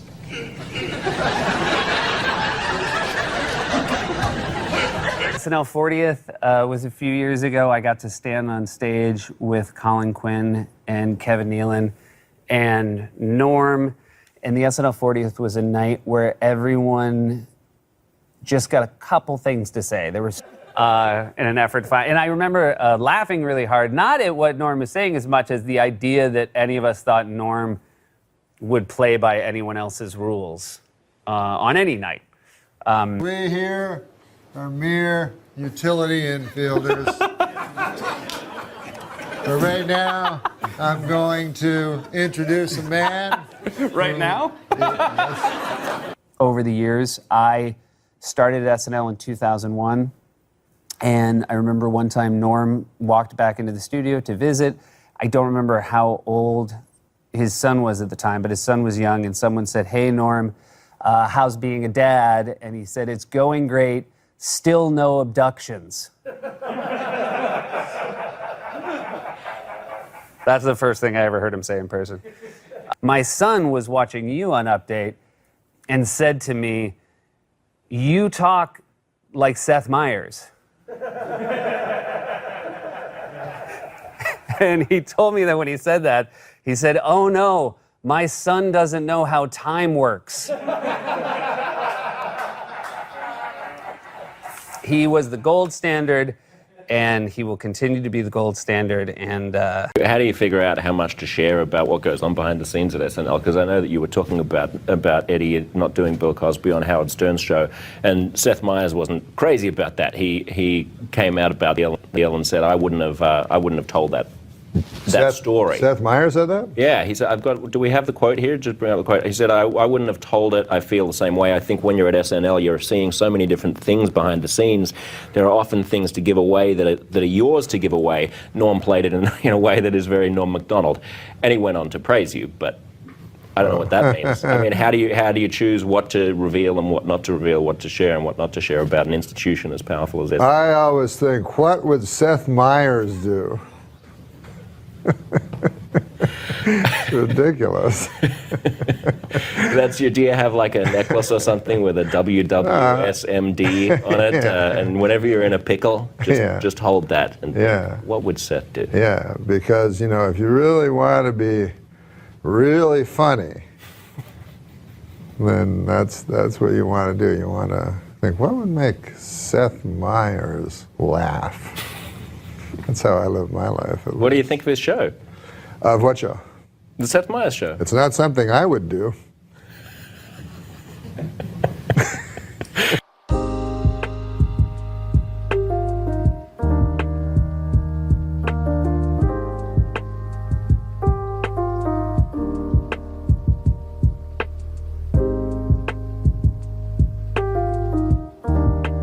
Who's funnier than Kevin? I can't think of anyone. Well, Nick Swardson.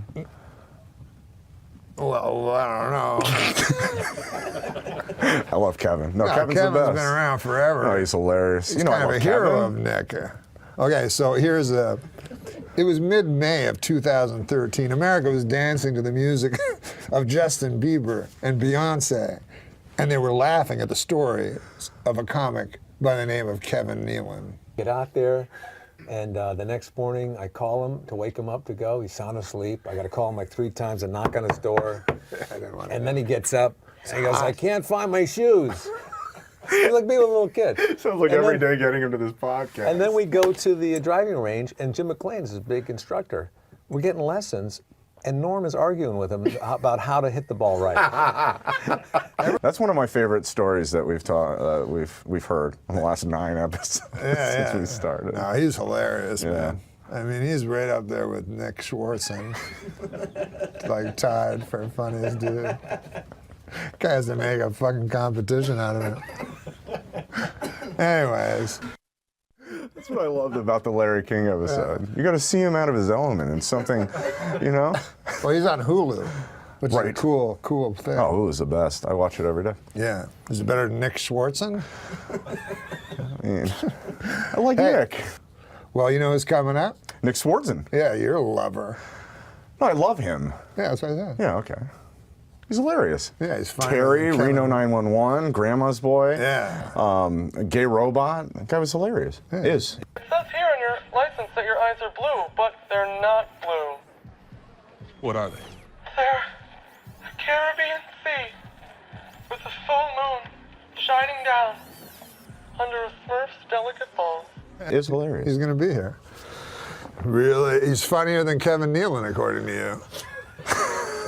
No, we just want to I start love Kevin Nealon But it as would be well. cool to start a show business feud on the program. That would be a very peculiar showbiz feud. Nealon and Nikki? Yeah. All right, we'll be back with Nick Swardson momentarily. Nick Swardson, he's wearing a Gay Robot t-shirt. Hey, man. Hey, man. That's Gay Robot right there. That's where I first knew of you, from Sandler's album. Oh, yeah, that was hilarious. Yeah, that was the coolest. This is the only shirt that'll suck your dick. True story. For the record, Kevin Nealon's way funnier than me. I'm just Yeah, gonna you say love that. Nealon. I love Nealon. I was at a party with a friend and I noticed you first, and you returned my gaze, knew how to quench my thirst. You took me to that room like a dream come true. The dance you performed was just for me and you. Kisses on the neck, then you work your way down. Let yourself go for me all around town. Seductively stood so good. I'm told by Nick Swardson that he's come up with a new impression for his act, known for his impressions. What is it again? This is Mr. Furley talking to the 20-year-old girl he just woke up next to. Or no, he's in the middle of sex with her. I'm coming in your butt! Oh my God. Well, listen, man. Hey, your mouth is my toilet! It's been 30 years since a jury awarded a woman $3 million when she was severely burned by McDonald's hot coffee. Now Dunkin' Donuts is facing a lawsuit after this woman ended up on a stretcher when she was scalded by the coffee at the Dunkin's drive-thru. Samantha has filed a lawsuit. She and her lawyer, Paul D'Amato, want Dunkin' Donuts to change their trays from this to this. Last month, an 80-year-old Albuquerque woman was awarded over $2 million in damages from McDonald's after she spilled some of their coffee in her lap and suffered severe burns. As a result, McDonald's this week has put a warning label on its coffee cups that read, Caution, do you think you can manage to avoid pouring it directly on your crotch this time, you senile old hag? Think you can manage that, huh?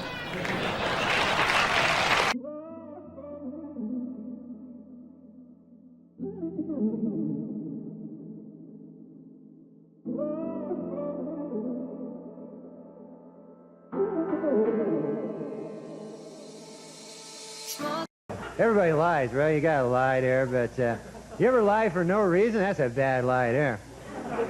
You know, usually there's a reason, like you want to protect somebody's feelings or, you know, screw over your buddy or something like that, but you ever lie for no reason at all, just all of a sudden a big lie spills out of your evil head there, you know? And you don't even know, like a guy comes up to you and go, hey, you ever see that movie with Meryl Streep and a horse? And you go, yes. And in the back of your head, you go, what the hell am I lying about over here?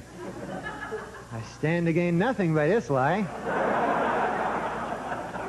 The hell am I thinking back here in my head? I don't know, man. You know, Norm's one of those guys, he'll write something, it's a really funny joke, but also let you realize he's a sick fucker. You know, it's like he said, Yes. You ever find yourself, it's one of his Norm's bits, so I just thought like, I fell off my chair, and he said, you ever find yourself lying, telling a lie, and you're halfway through, you realize, wait a minute, there's no possible way I could benefit from this lie. Why am I lying? Saying, hey, did you see Avatar? Yeah. To me, that's just a monster. Yeah. You know, that's a twisted mind. Yeah, he's gifted. And my favorite thing about Norm is that he will just flat out lie. Just for his own entertainment, he'll just tell you a story that has never happened. He's completely making things up. I was with he does Larry it all the Flint time. at the White House. Yeah. And he Something said, like that. I'll hook you up. Now, if my uncle from the plains of Ontario said, I'll hook you up, he'd probably get you a nice mincemeat pie. But when Larry Flint says it, Yeah. something dirty. Best. Truly one of the best. Is the First Lady a compulsive liar, though? It's beginning to look that way. In an interview on last night's 2020, intended to promote her new book, It Takes a Village, Mrs. Clinton folded under tough questioning by Barbara Walters and admitted that, in fact, it does not take a village, and furthermore, that she was aware that it does not take a village when she wrote the damn book.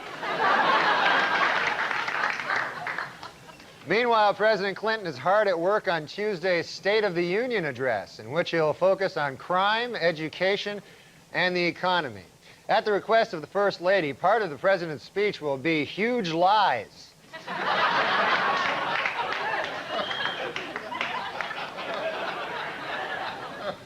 More questions about Hillary Rodham Clinton's truthfulness. In an interview this week, the First Lady claimed that she won the women's 100-meter dash at the 1956 Olympics, and that she had an IQ of, quote, over 700. When it was pointed out to her that these were not especially good lies, Mrs. Clinton responded, I know, I have a problem, and then added, I invented the formula for 7-Up. In Whitewater news, federal regulators quizzed Hillary Clinton at the White House this week and gave her a perfect score on the lying section. She's a dirty liar. For years, Hillary Rodham Clinton has told people that she was named for the first man to climb Mount Everest, Sir Edmund Hillary. But as Esquire magazine recently pointed out, Sir Edmund did not climb Mount Everest until 1953, 6 years after Hillary was born. However, the First Lady does have a good explanation for the discrepancy. She loves to lie.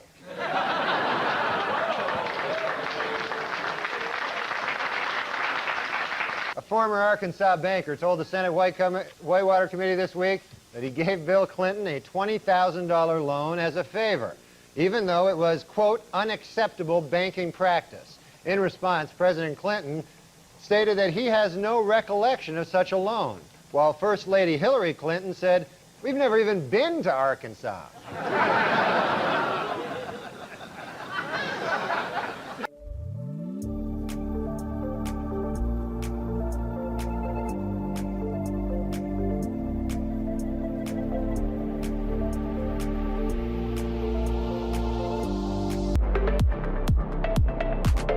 Our top story tonight comes from the O.J. Simpson civil trial, where this week it was revealed that in his first interview with police, Simpson had refused to take a lie detector test. His reason? It detects lies.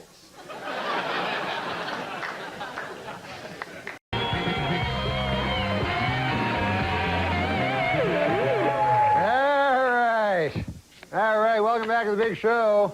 Let me just get rid of this doll of steak. So, Paul is working out today. You know what health club I work out there, don't you, Paul? No, which one? Work out at Crunch. So this waiter comes to our table, Paul. He's one of the real oily guy. You know those kind of guys, real oily. He looks right at me. He gives me one of these, like, "Hey, enjoying your shrimp?" Hey, enjoying it. So, he wanted to know if you enjoyed the shrimp. Yeah. Yeah, that's right. Hey, enjoy your shrimp? Finishing the cool down when this big hulking man walks up to me, big guy, looks me right in the eye, and he gives me one of these. He goes, you got any gum? You got any gum?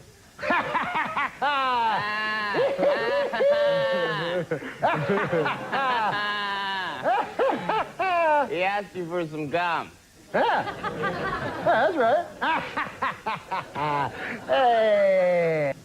He's not on the show. You got any gum?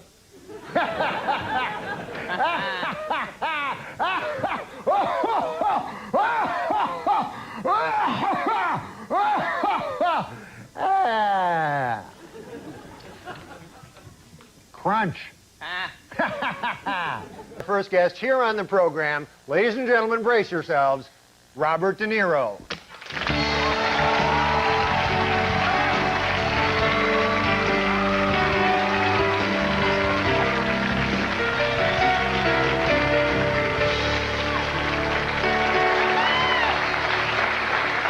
You two have a good time, I'll give you that. You know, it reminds me of the time that Marty and I were making Taxi Driver. We're filming Taxi Driver. Marty turns to me, he says, Oh, let me guess. Probably said this, probably. Yeah, you enjoy the shrimp? Yeah, you enjoy the shrimp? Hey, you know who I bet really enjoyed the shrimp? Chong. Hey, what about basketball, though, huh? The Bulls have already lost 2. What do you think of that? I think my appetite for unconventional sex knows no bounds. You got any gum? This is Jenna Elfman. Good night, everybody.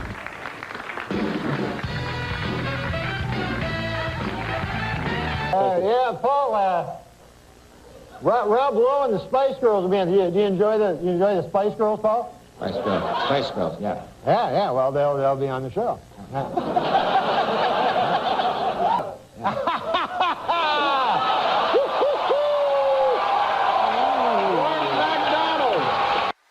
Paradise with your body, I don't wanna share.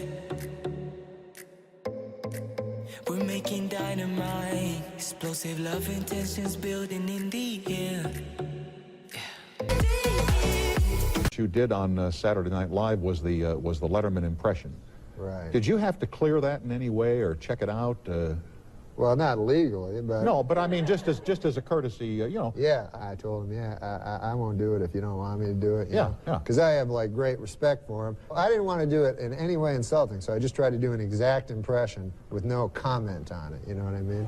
And then Letterman phoned me, and he said he was okay with it, you know. Oh, good. Yeah, so I felt better about that. Now, when he put you on the spot like that, you know, to do the impression right in front of the man, it's got to be a little scary, huh? Yeah, it was very scary, and because I had just done it on Saturday Night Live the week before, and when I came on, I was sure. I said, Dave's going to ask me this question. So everybody that works at the Letterman show, they all know Dave. Yeah. You know? So like, I know Dave, he won't ask you. So I'm like, all right. So it turns out they don't know Dave. And, you know, I, as a casual...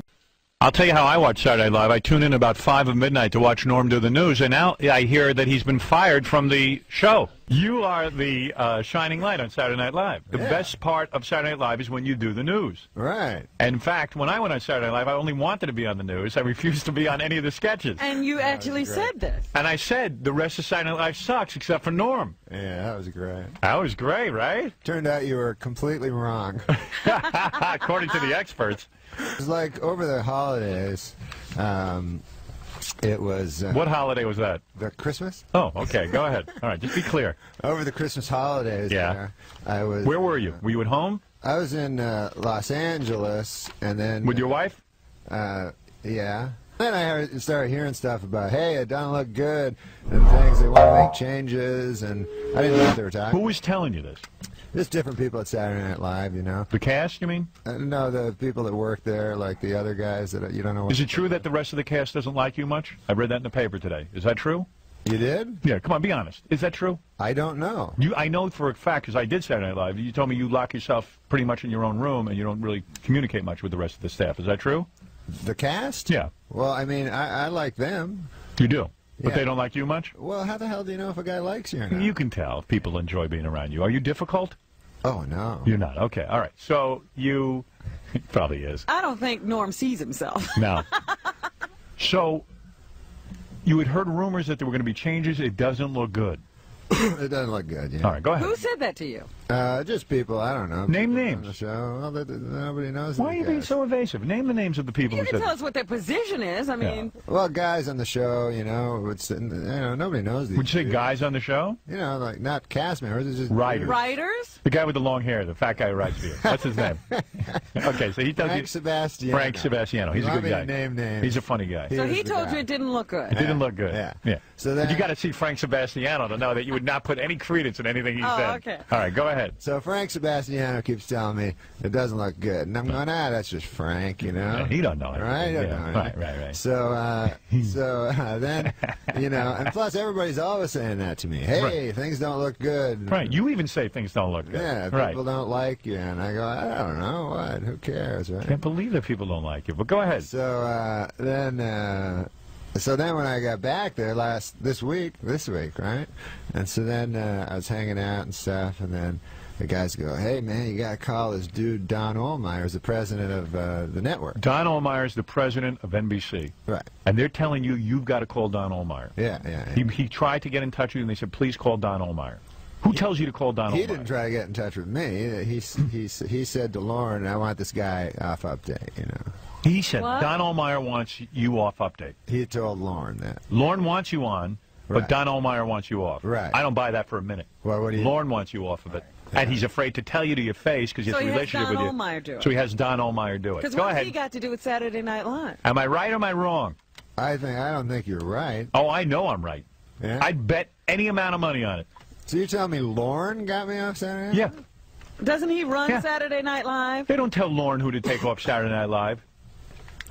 You think Lauren's on you? Lauren digs you, right? Yeah. You think Lauren is against what Don Ohlmeyer is doing? Well, that's what he told me. And that he can't do anything about it? Man, you're naive. First you speak to Lauren, right? And Lauren says call Don Ohlmeyer. Yeah, he said, you know, you should call Don and... When has any staff member had to call Don? Lauren's the guy in charge of Saturday Night Live. Why do you have to call Don Ohlmeyer? Well, he's like apparently I don't even know who the guy is. Yeah. He's the president of the whole network. Yeah, but when any other instructions about what you're doing happened, where did they come from? In my... In your tenure there, who talked to you about what was going on? Answer the question. It was Lauren. Right. Fine. So why now are you talking to Don Ohlmeyer? Because Lauren doesn't have the balls to tell you he wants you off Weekend Update. Wait a minute, Lauren doesn't want me on Weekend Right. Weekend That's Update? it. I'm being serious with you now. Of course. Well, that's horrible. All right. So you called Don Ohlmeyer. Tell me more about what happened Because here. he told me he wanted me on Update. Yeah, of course he told you lying to that. you. He's lying. I would do the same thing. If I didn't want Fred on the show, I wouldn't do it myself. I know Fred 10 years. I can't do it. I'd have Tom tell him. Right. Wait a minute. Of course. No, but you Every could be weasel wrong. does that. I'm the biggest weasel there is. Lauren doesn't want to tell you. How's Lauren going to tell you? He Right. likes you. He likes me, right? Right, but he doesn't want you anymore. Oh. It's a business thing. Be serious with me. Do you buy for a minute that Don Ohlmeyer has the power to do this? And what is Don Ohlmeyer probably doesn't even watch the show. All right, let me hear this. So when you called Don Ohlmeyer, what did he say? He said he didn't want me to do an update. Why? Because he doesn't think I was funny. He said that to your face. I mean, he said that to you on the phone. Yeah. I don't think you're funny. On the phone he did this? Yeah. And you said, well, I am funny, right? No. What did you say? I said, you know, funny is just whatever you think. I mean, I believe you don't think I'm funny. You might be the only funny guy on there, on that whole show. That might be the only... Don thinks the rest of the show is funny. Does Don think the rest of the kids? Does he think those cheerleaders are so funny? He said to me that update is like dragging down the show, and that... Really? That, yeah. Gee, I must not know anything. Yeah. Well, and then what did you do? Did you yell at him? Did you say anything to him, or did you just hang up? Well, tell me. No, I just said, listen, you know, if I'm unfunny, then he said, you know, I want you to be better. And I go, well, I can't, because if I'm not funny... How can I make myself funny? An unfunny guy can't be funny, yeah. Right. This is really the discussion you have with this idiot. Yeah, so then I said, but this decision is coming from you, right? And he goes, what? And then I go, because... you know, because I talk to people on the show, Lauren and stuff, and they're for me. And he goes, well, if that's what they tell you, sure, blame me. Oh, so he's I'm basically telling you. What? That it was a group decision, and he had nothing. I mean, it really was Lauren's decision. No, he said blame me. He said blame him, but he's saying basically, you know. So that's it? That's what you want to say? What? I don't know. What? And you're accepting this?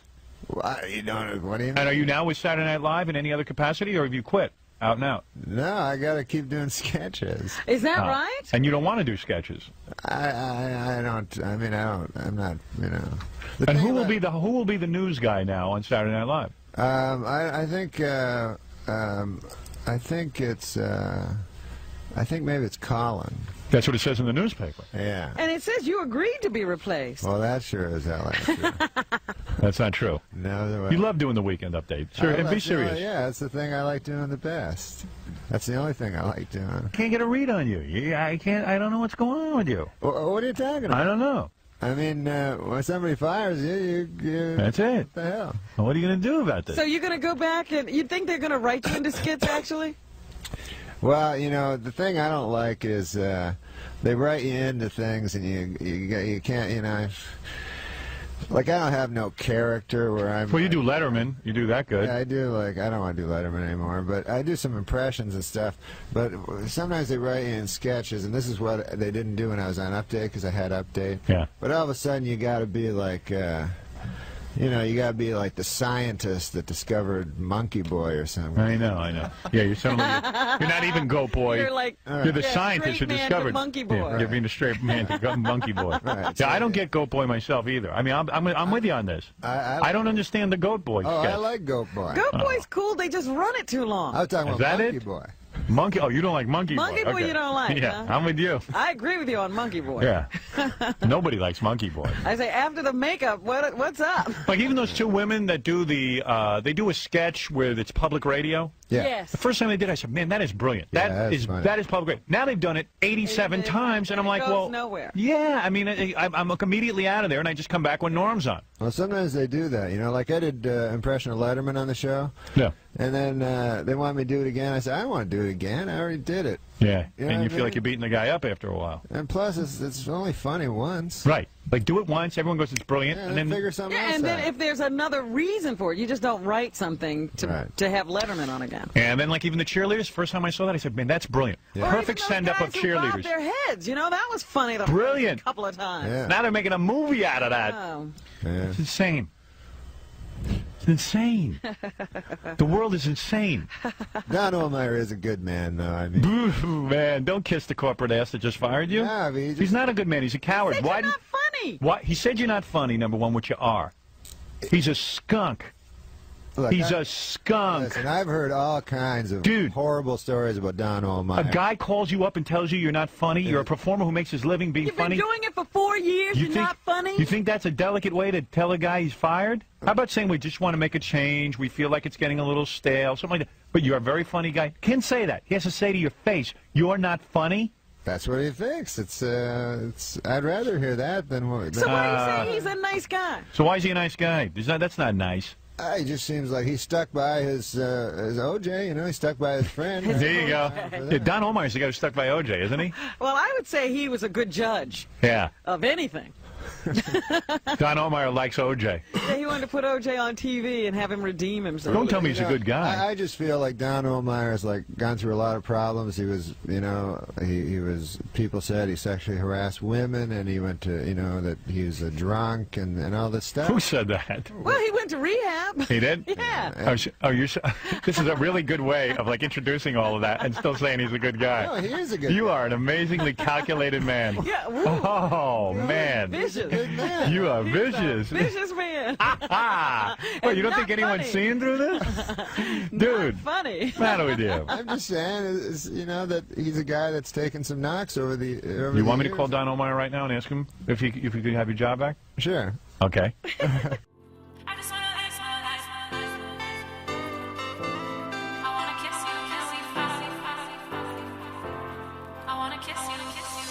You told me that we should go our separate ways, but now you're back, begging for a place to stay. Oh, it's not right. I wanna kiss you when we fight, kiss you when we fight.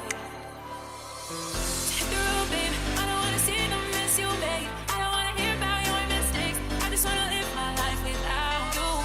So have a nice day, close the door and be on your way. Not much else I don't wanna say. I just wanna live my life without.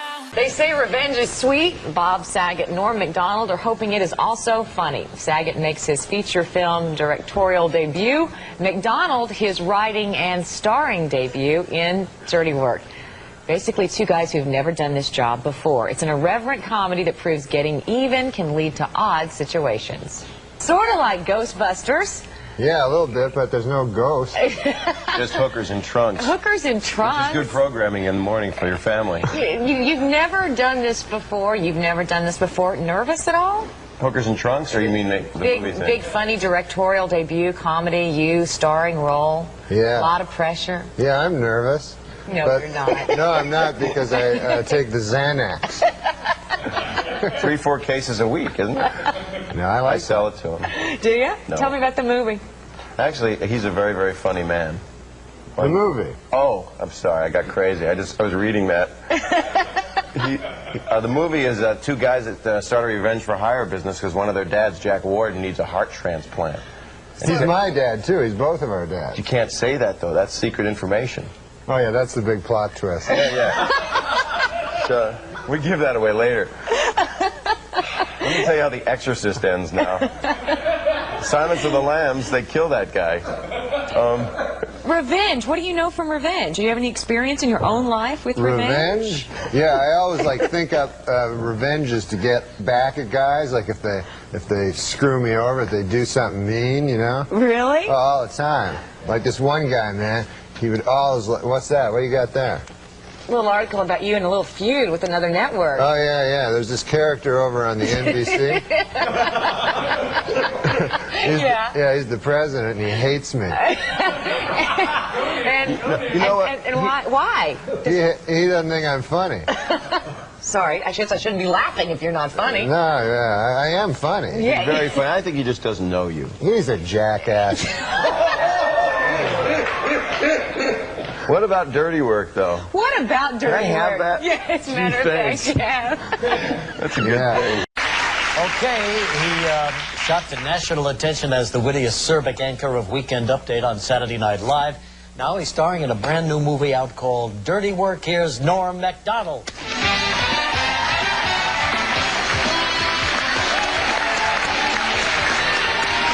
Hi, Norm. How you doing? Hi, how are you? Nice to see you. Norm is here. Norm's so much in the news every time I turn around. What? Oh, me in the news? Yes. Yeah, I know. Hotter than ever. Yeah. My gosh. Looks like they did you a big favor over there at NBC. Yeah, they hate me. Oh, but look what happened to you. Became a movie star, just like that. Yeah, that's true. But hadn't you already started filming this movie long before that whole controversy began? Yeah. So what do you make of all this? What do I make of it? Yeah, what's the point? Well, the point that of they're what? trying to make, you Who? Oh, So you got to explain to the people. no, they read the papers. They know. Yeah, they know that NBC has banned promotion or commercials featuring your movie on their network. Yeah, because this character, Don Ohlmeyer, he's the president of NBC, you see? Yeah. And he hates me. Yeah. But you've only met him one time, I understand. I've only met him once. So this is not a personal reason that he hates you. Yes, he hates me personally. But you like him, don't you? I think he's a fair enough fella. I met him once. He seems like a stand-up guy. I don't hate anybody. That's you right. know Don Ohlmeyer? I've met him a couple of times, sure. He seems like a nice enough Yes, fella. absolutely. And I don't, you know, put it this way. His best friend is O.J. Simpson, right? Now, if you can like O.J. Simpson, you can like me. You know what I mean? I wonder what it is about you. I mean, he has his foibles, O.J. Yeah, sure. Don't we all? I love that word, foibles. Although I think O.J. is kind of rehabilitating himself. Did you see where he's stabbing that woman with a banana? Have you seen that? At least that one doesn't That's a really lot harm. better. That's, you know, it's not a step sharp forward, It's isn't a step forward. But these gay guys, man, I was reading, you know about the... These gay guys. I haven't even said hi yet. All right. Tell me what it is with these gay guys. No, I'm already. I just read this thing about the Michael, George You're reading Michael. a lot, aren't you? Yeah, I got a little time off. Now I read the newspaper. And this really strikes me about the gay community. I don't know if they're a community, but Called West Hollywood. yeah, they're gay, and it's, you know, George Michaels. He hangs around the bathroom. He has sex with multiple guys. This is like, No way. You got to get it right. Hangs around the bathroom, Right. and it was described as a lewd behavior, but I don't remember sex with numerous guys. Well, what is that what you took away from it? What does he do? What were you, in the next stall? I could have been just having a nice bathroom regular thing. I don't know what lewd behavior is, but I don't know that he was in there with numerous guys. But this anyway, is go ahead. We get the gist of it. This is definitely a gay thing, like, because this is a pop superstar. You know what I mean? You're not going to walk into a bathroom and all of a sudden Farrah Fawcett's like, ah, you know? You're not going to... What? I love it. What I'm saying is, why would a famous What was she doing? What was that? Some sort of cervical belt sander thing, or what was that? Oh, Christ, what are you, Linda Blair? They do. That's what they do. Right? That's what ladies that I know do. But Good to know that primetime exposure's paying dividends there. But I think that's what it is. It's that the gay, that's why they have separate bathrooms. Let's face it. If they had women and, you know, women, as you call them, I call them ladies. If you had them in the same bathroom, like you go in the bathroom to do your business, see a man about a dog there, you know, and you're in the bathroom. You're in the bathroom. All of a sudden, a beautiful lady comes out. Oh, here's my vagina and breasts. You're going to be hanging out at that bathroom a lot. So I don't blame anybody for anything. Can you believe Ohlmeyer didn't get him? We're all the same, man. Have you ever met Ohlmeyer since then? Don Ohlmeyer I met once, yeah, after he fired me. Yeah. Then I went and visited him in his office, which it wasn't an office I've never seen. It was like a wet bar and a bunch of weird sports trophies. He's a big sports guy, you know. Yeah. So he explained it to me what happened, but he did it all with sports stuff, you know. Like you said, man, you see, you're the number 3 hitter, but now you're going to be number 8. And then later on, Ken Griffey will show up. I didn't know what the hell he was talking about. And then I said, well, Christ, man, what the hell am I supposed to do? And he goes, I don't know, just walk it off, you know. And I'll put it in sports terms why you got fired. You were fucking with O.J. too much. That's exactly why you were fired, man. Well, I don't know. That's his buddy. Yeah, it's his buddy. Yeah, well, that's why you got canned. O.J.'s a good guy. I mean, he's not... We got to end on that, Normie, but there's what they'll remember you by. O.J.'s a good guy. Man, Thanks for coming on. Norm MacDonald and David Spade, stick around.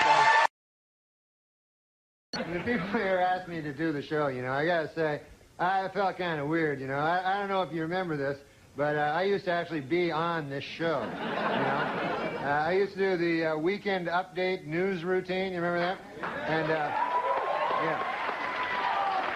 That's where I did the make-believe news jokes, you know. That was me, right? So then, a year and a half ago, right, I had a sort of a disagreement with the management at the NBC. I wanted to keep my job, right? And they felt the exact opposite. So you see, they fired me because they said that I wasn't funny, you know? Now, with most jobs, I could have had a hell of a lawsuit on my hands for that, but see, this is a comedy show. So they got me, you know what? But now, this is the weird part, right? It's only a year and a half later, and now they asked me to host the show. So I wondered, I go, hey, wait a second here. Hey! I go, how did I go in a year and a half from being not funny enough to be even allowed in the building to being so funny that I'm now hosting the show? How did I suddenly get so goddamn funny?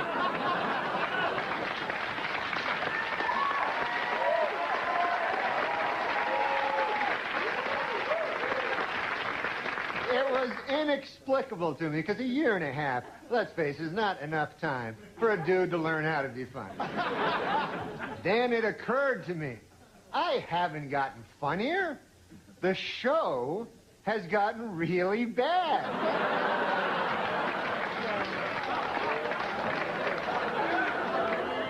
So yeah, I'm funny compared to, you know, well, you'll see later.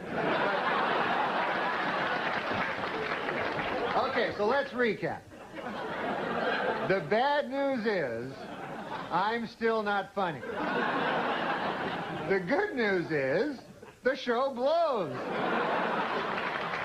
All right, folks, we got a bad show for you tonight. Dr. Dre, Snoop Doggy Dogg, and Eminem are here. We'll be right back. Mr. NORM MACDONALD.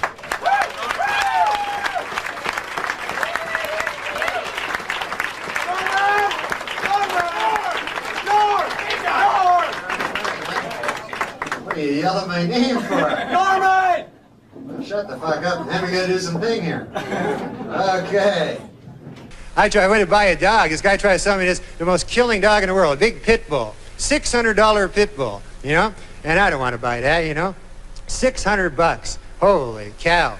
You know, guy says, this dog will protect your valuables. You know, I don't even have any valuable, you know? I mean, I buy a pit bull.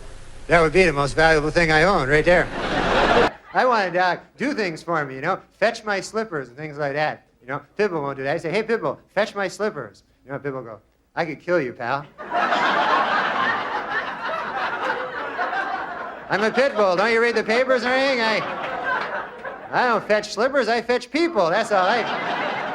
You ever lie for no reason at all? Just all of a sudden a big lie spills out of your evil head there? You know? And you don't even know, like a guy comes up to you and go, hey, you ever see that movie with Meryl Streep and a horse? And you go, yes. I've been traveling around a lot, watching a lot of the TV, you know, and you've seen these new sports on the TV where they'll try to combine two sports together and make up a new sport. You know, like a guy will run a 100-yard dash and then fish.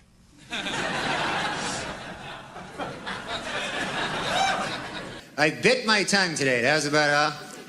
You ever do that? Man, that hurts, huh? Still hurts. And very embarrassing biting your tongue, you know. You just be walking down the street, minding your own business, you know. Doodly-doo, doodly-doo, doodly-how! You ever meet those old guys, no matter what the hell they do to themselves? You know, they still grow old. Be the oldest bastard you ever met in your life, you know. I go, every day I smoke 4 packs of cigarettes. I drink a bottle of Jack Daniels, and I hit myself in the head with a shovel every day. So it's Mr. World contest on the TV. You ever see this? Big bodybuilding contest, the Mr. World. So this guy wins it. He's the best in the world. He's Mr. World. So then they say at the end, they say, hey, don't miss next month, the Mr. Universe contest. I don't know about you guys, but I'm putting my money on Mr. World on this one, you know. I have to buy something to protect it, you know, then I'd be out... be shopping for Wolverines the next day, you know? I'd be going, what do you got in a timber wolf? Show me something in a timber wolf. What do you got? You got anything in a timber wolf there? What do you got? Okay, well, hey, that's it for me, huh? Hey, you guys have been great. Hey, enjoy. Good night. Hey, Norm MacDonald, everyone.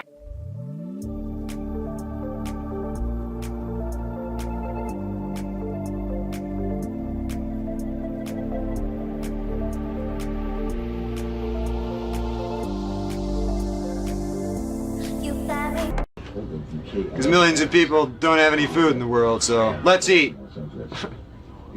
So much to share, so much to eat.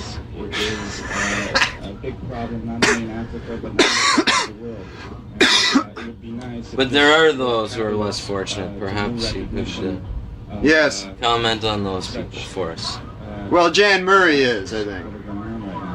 Jan Murray. He's worse off. How's that? Well, I mean, nobody really wants to be Jan Murray. You'd always rather be yourself. Some recognition to some of the stations, including Melbourne, Australia, I mean, you're not taping this, are you, Randy? Thank you. And then Roberta Duran says to the other guy, "No, you blow it up this time." Oh. Jerry Lewis, the actor, or Jerry Lewis, the telephone guy. Any of those caps that I wear, it's always a love. Either that or the hang.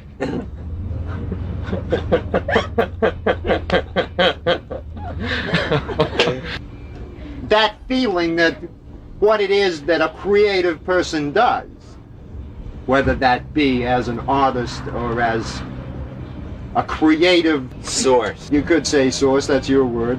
Genius. Genius would be more my word. My next guest is Mr. Bill Cosby, the man who's done more commercials than Bruce Jenner. Dino, man, it's me. Bill couldn't be with us. I guess that's perfect. And you only have one tape with one song in it. Yeah.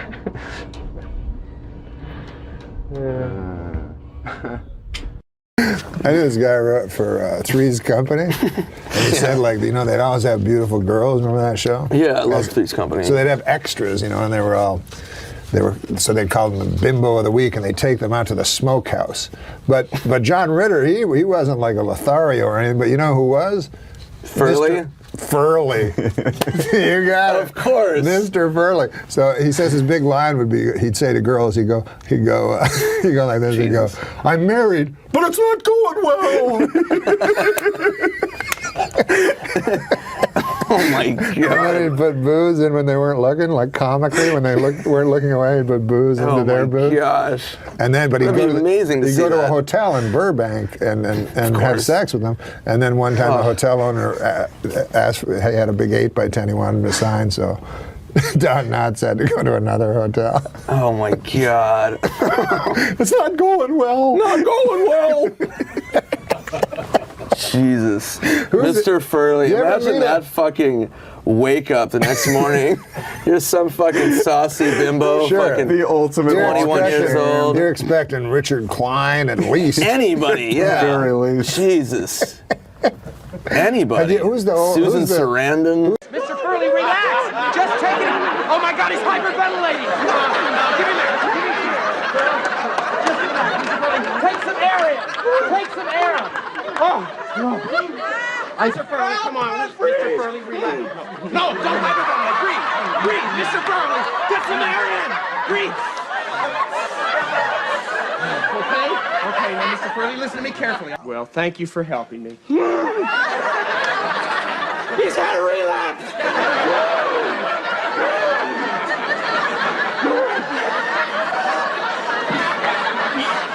I'm told by Nick Swartzen that he's come up with a new impression for his act.